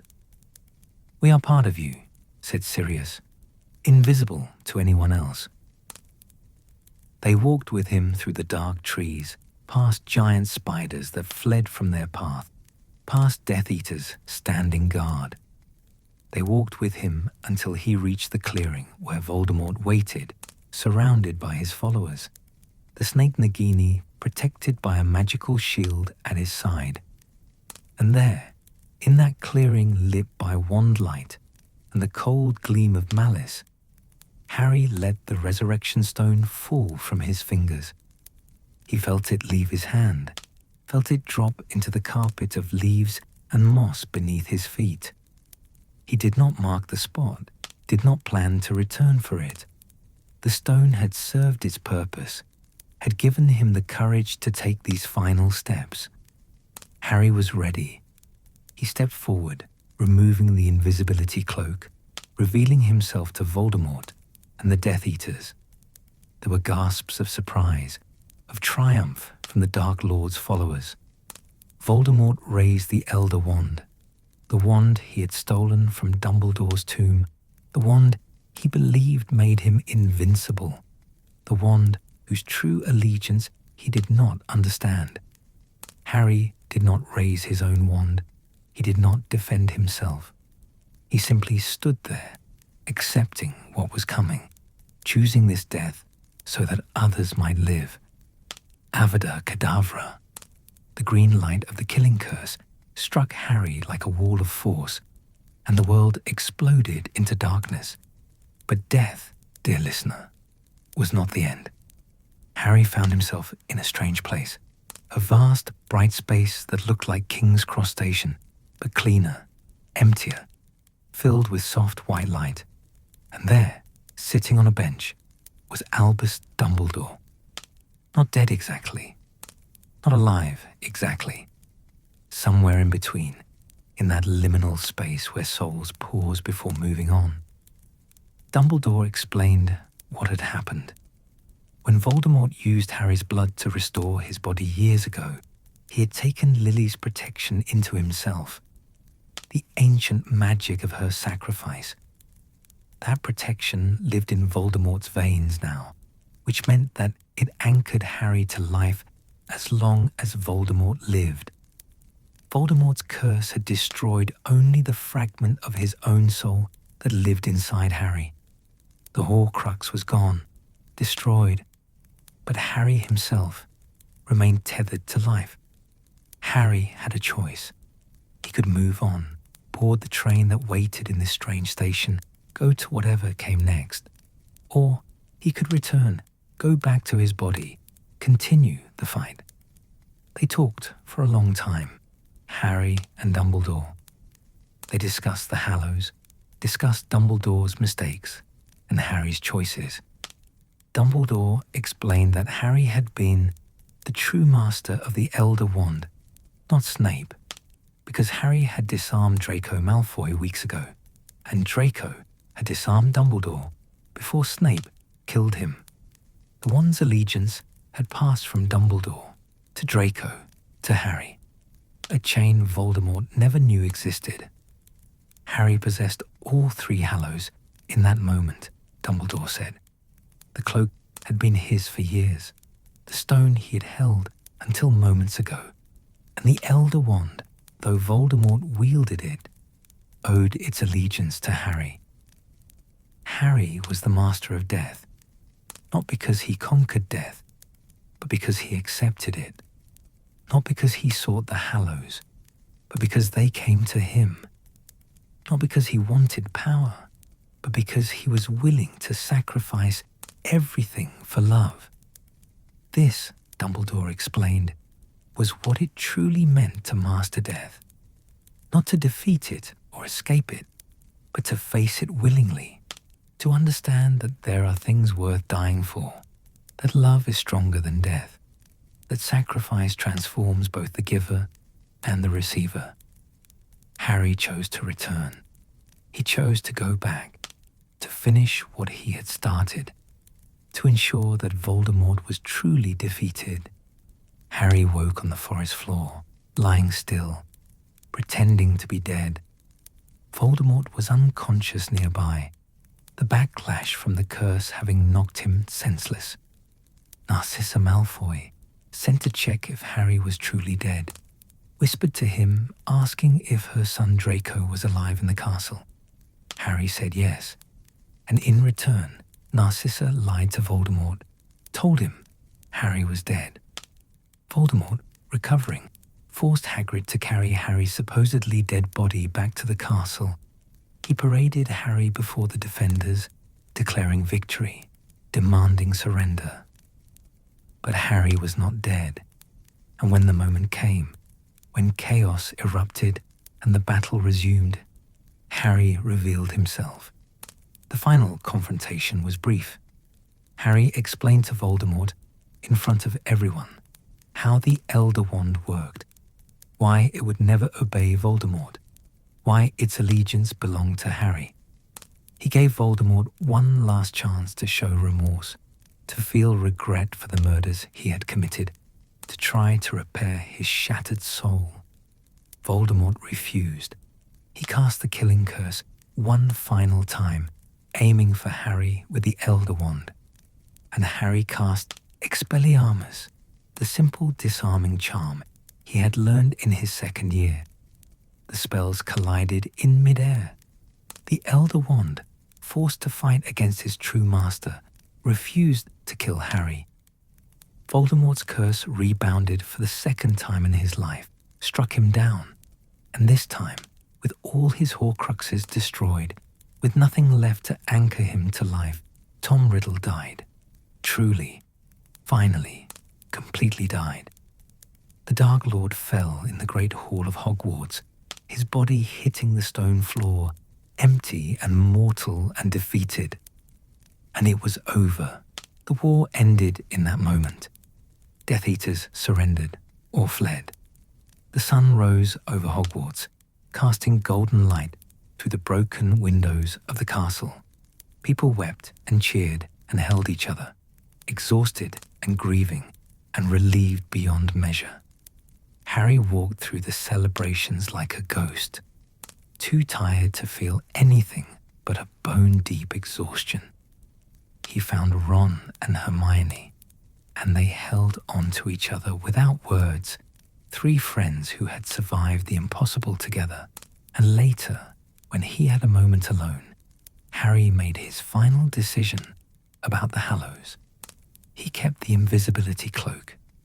It was his by right, his by inheritance, a connection to his father and to Ignotus Peverell. And it had served him well, without corrupting him, without demanding blood or sacrifice or madness.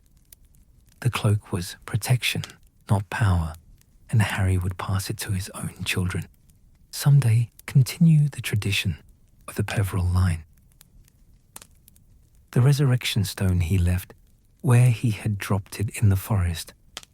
Let it remain there lost among the leaves and moss, hidden from those who might be tempted by its promise. Let no one else suffer as Cadmus had suffered, seeing their beloved dead but unable to truly reach them.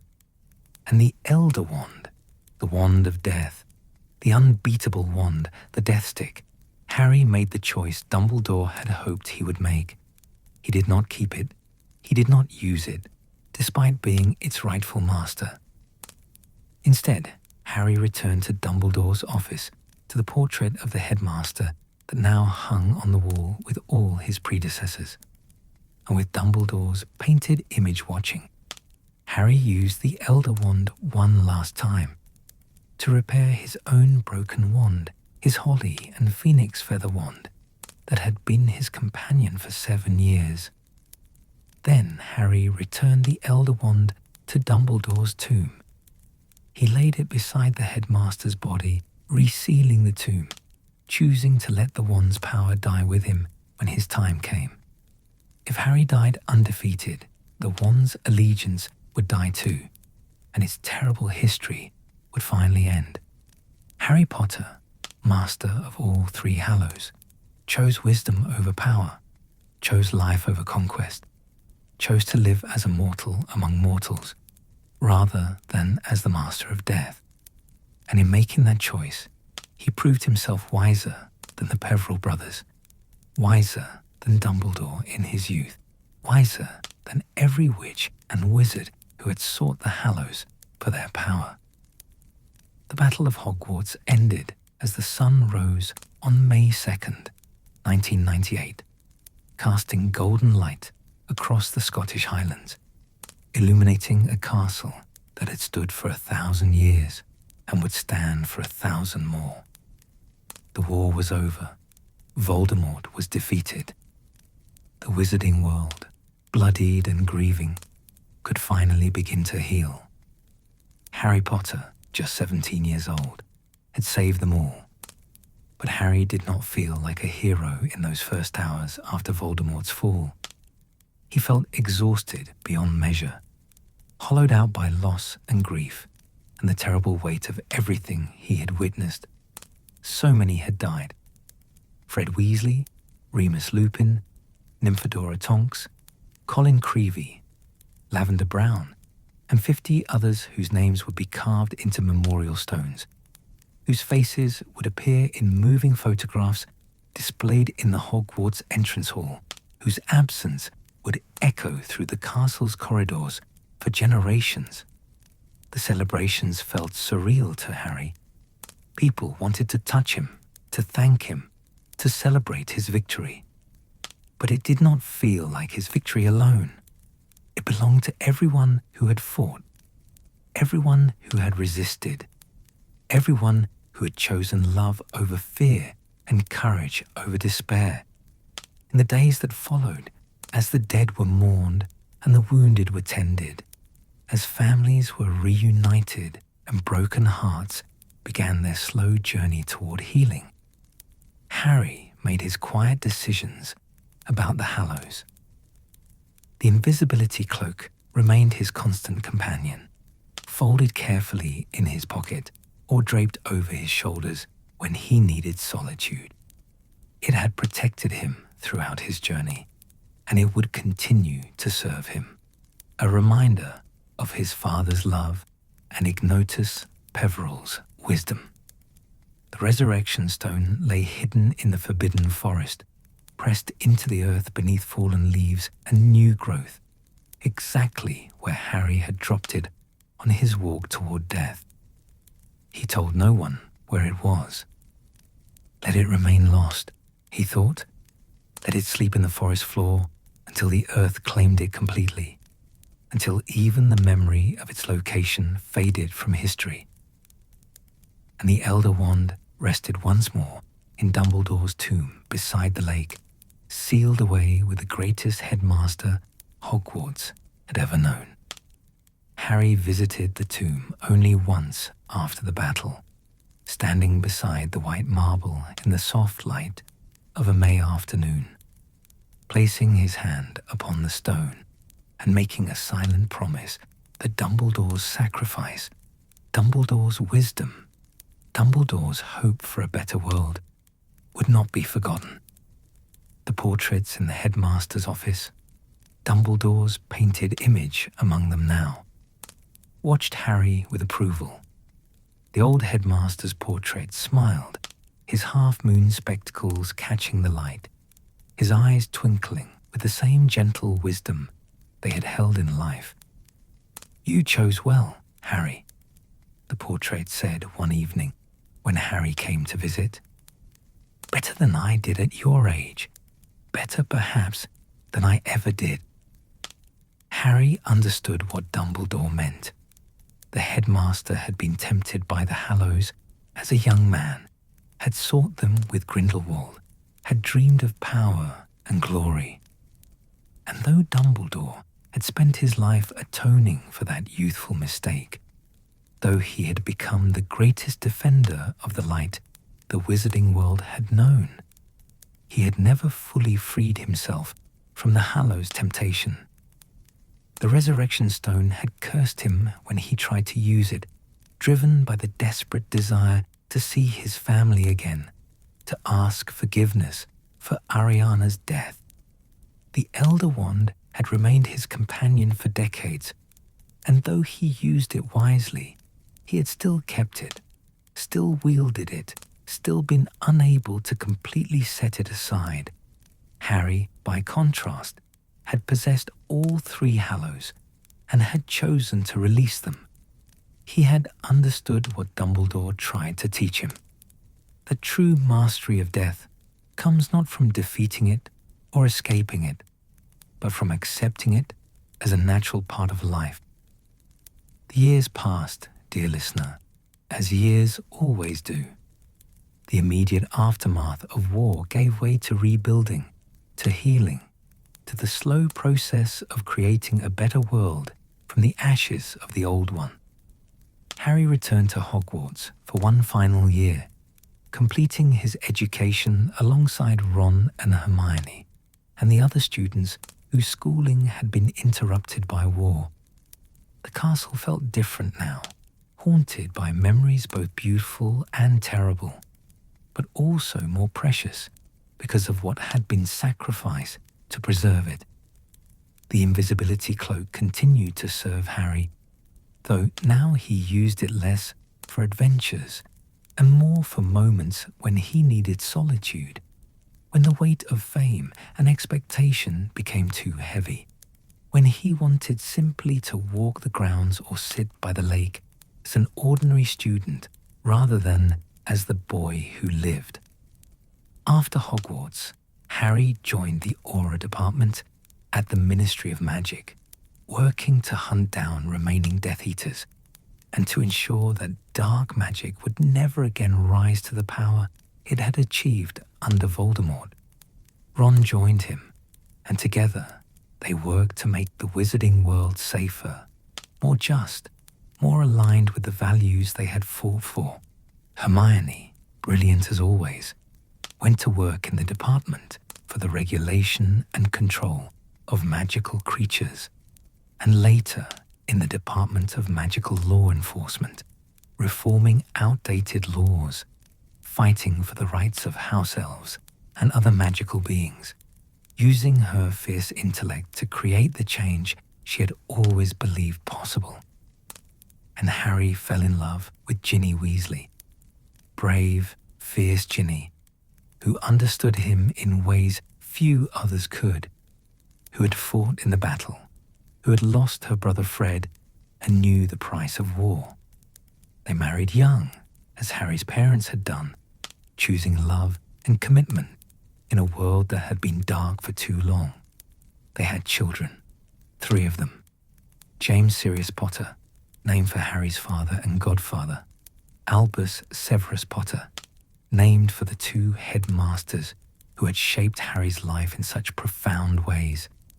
And Lily Luna Potter, named for Harry's mother and for Luna Lovegood, the gentle friend whose wisdom often wore the disguise of whimsy. And to his elder son, when James was old enough to understand, Harry gave the invisibility cloak. Picture this scene, dear listener, in the soft light of a winter evening. Harry in his home at Godric's Hollow. Yes, he had returned to live in the village where he was born, where his parents had died, where the story had begun. A fire crackles in the hearth. His children are gathered around him, young James holding the shimmering cloak with wonder in his eyes. This belonged to your grandfather, Harry tells his son, and to his father before him, and to many fathers before that, going back centuries to a man named Ignotus Peverell. The children listen, rapt, as Harry tells them the tale of the 3 brothers. He tells it as a story, as the fairy tale it appears to be in the Tales of Beedle the Bard. But his children can hear something deeper in his voice, can sense that this story means more than other bedtime tales. He tells them about Antioch and his pride, about the Elder Wand that brought him only death. He tells them about Cadmus and his grief, about the resurrection stone that brought only sorrow. And he tells them about Ignotus and his wisdom, about the invisibility cloak that brought long life and peace. The story teaches us something important, Harry says, his hand resting on James's shoulder. It teaches us that death is not something to be conquered or escaped. It's part of life, as natural as birth, as necessary as love. Little Lily, barely 7 years old, looks up at her father with solemn eyes, her mother's eyes, green as fresh grass. Are you afraid of dying, Daddy? Harry considers the question carefully. He thinks about his walk through the forbidden forest, about the moment he accepted his own death, about the peace he found in that acceptance. He thinks about his parents and Sirius and Remus, about all those who died so that others might live. No, he says finally. Not anymore. Death is just the next adventure, as an old friend once told me.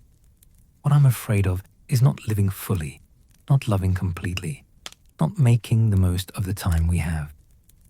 Albus, named for Dumbledore, asks about the other Hallows. What happened to the stone and the wand? Harry tells them, in simple terms appropriate for children, about his choices. He explains that the stone is lost in the forest, that the wand rests with Dumbledore, that of the 3 Hallows, only the cloak remains because it was the only one given in wisdom rather than temptation. The cloak will protect you, Harry tells James.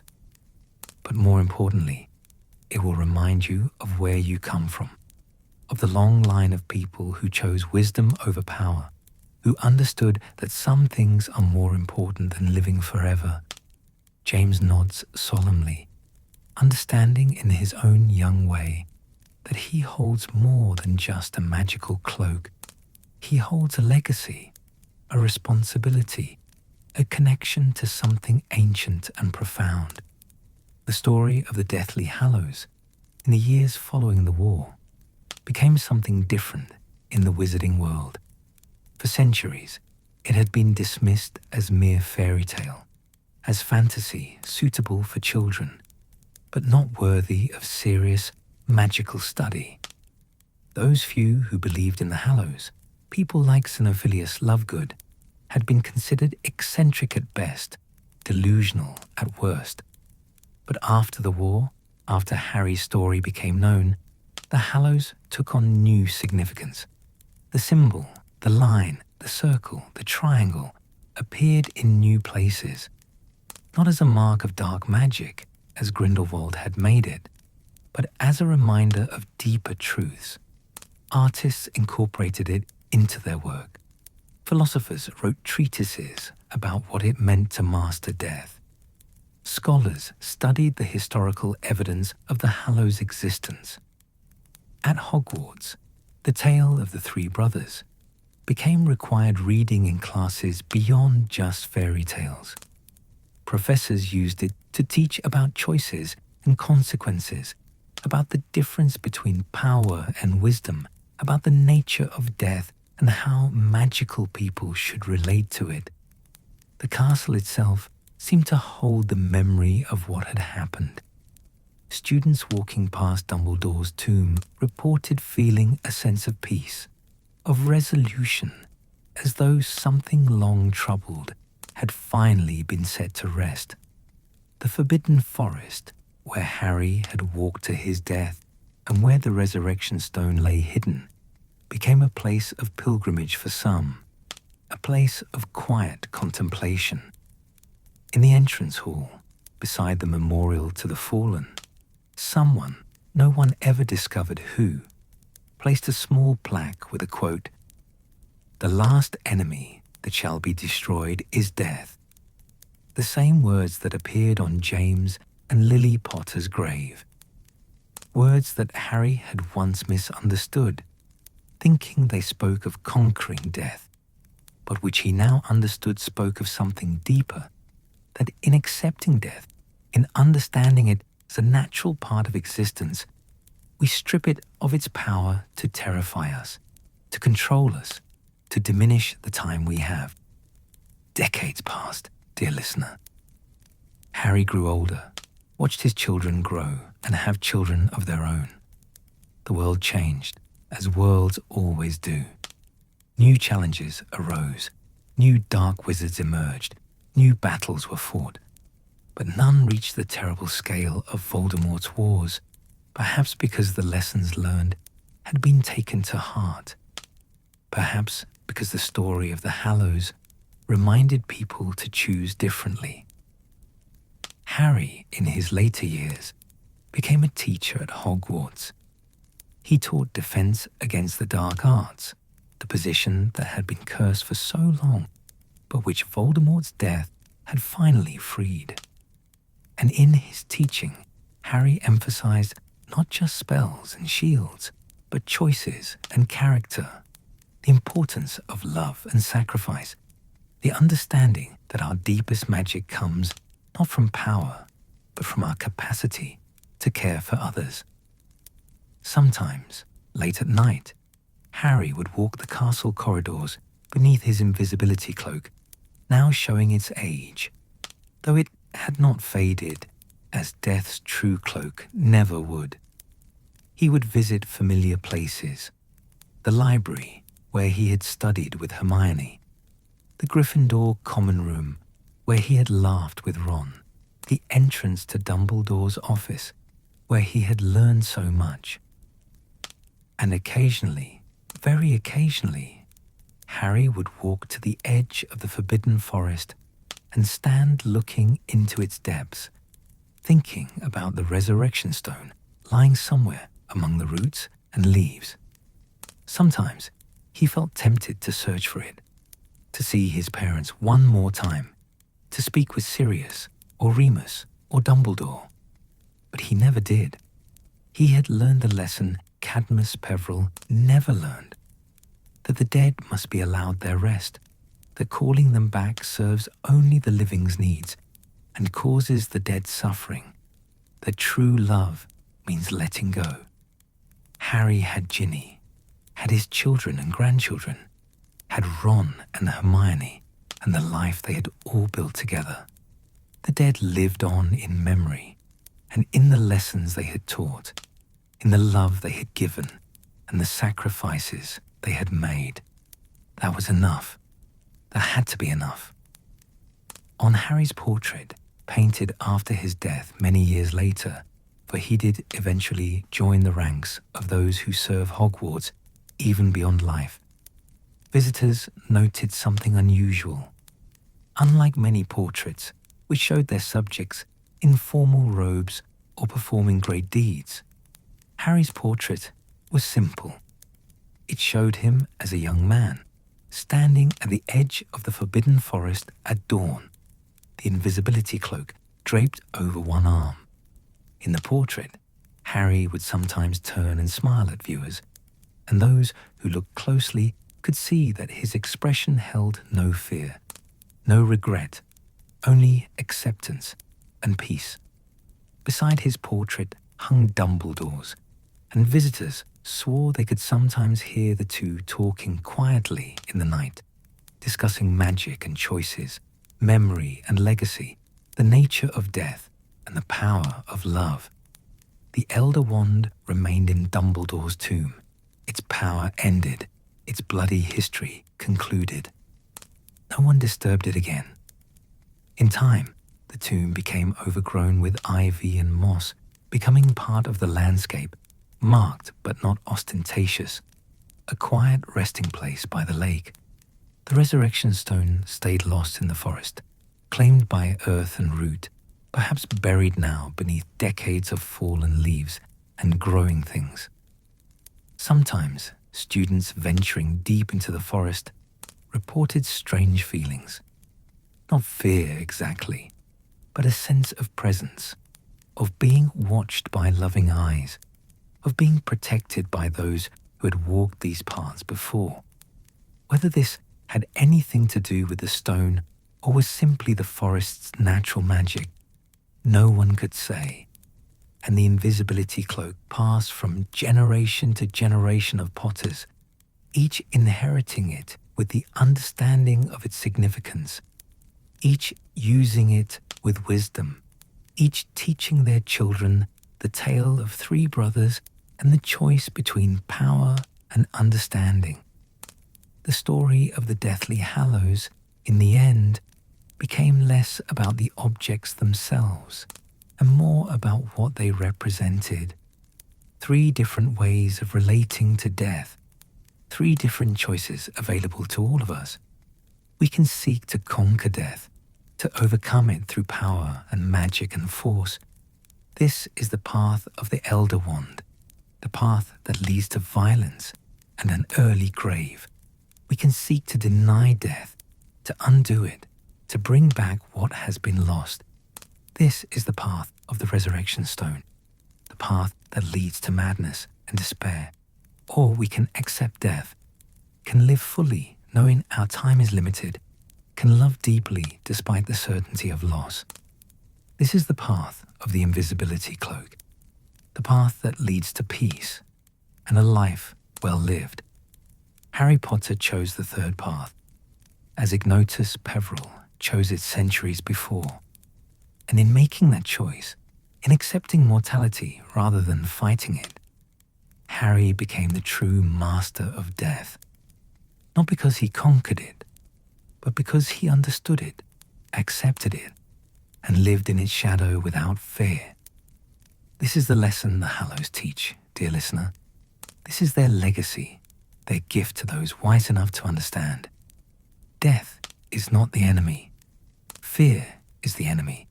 Hatred is the enemy.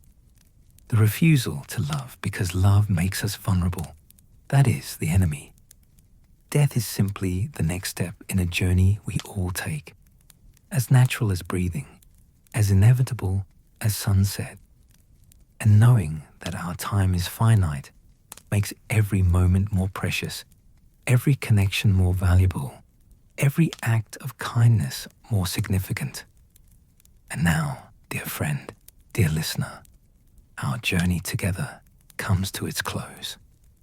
We have walked from the riverbank where three brothers met death himself, through centuries of violence and grief and wisdom, through wars and sacrifice and the triumph of love over darkness. We have seen the Hallows pass through many hands, have witnessed the choices people made when confronted with power and temptation, and we have learned together what it truly means to master death.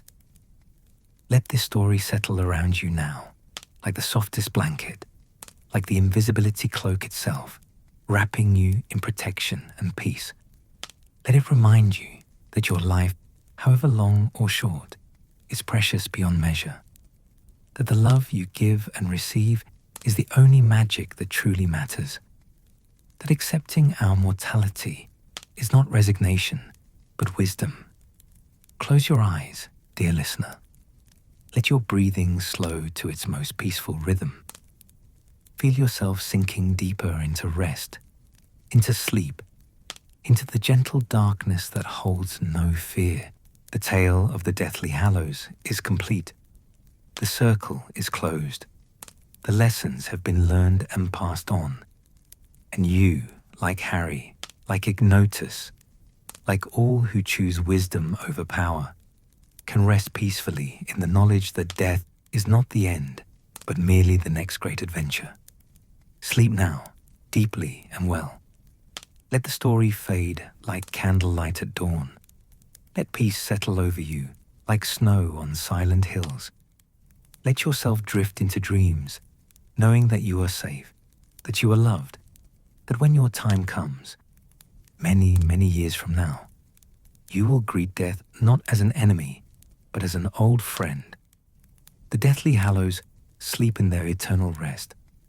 The boy who lived learned to accept death, and you, dear listener, can sleep in peace, cradled by this ancient story, protected by the wisdom it contains. Good night, dear friend. Good night, and sleep well.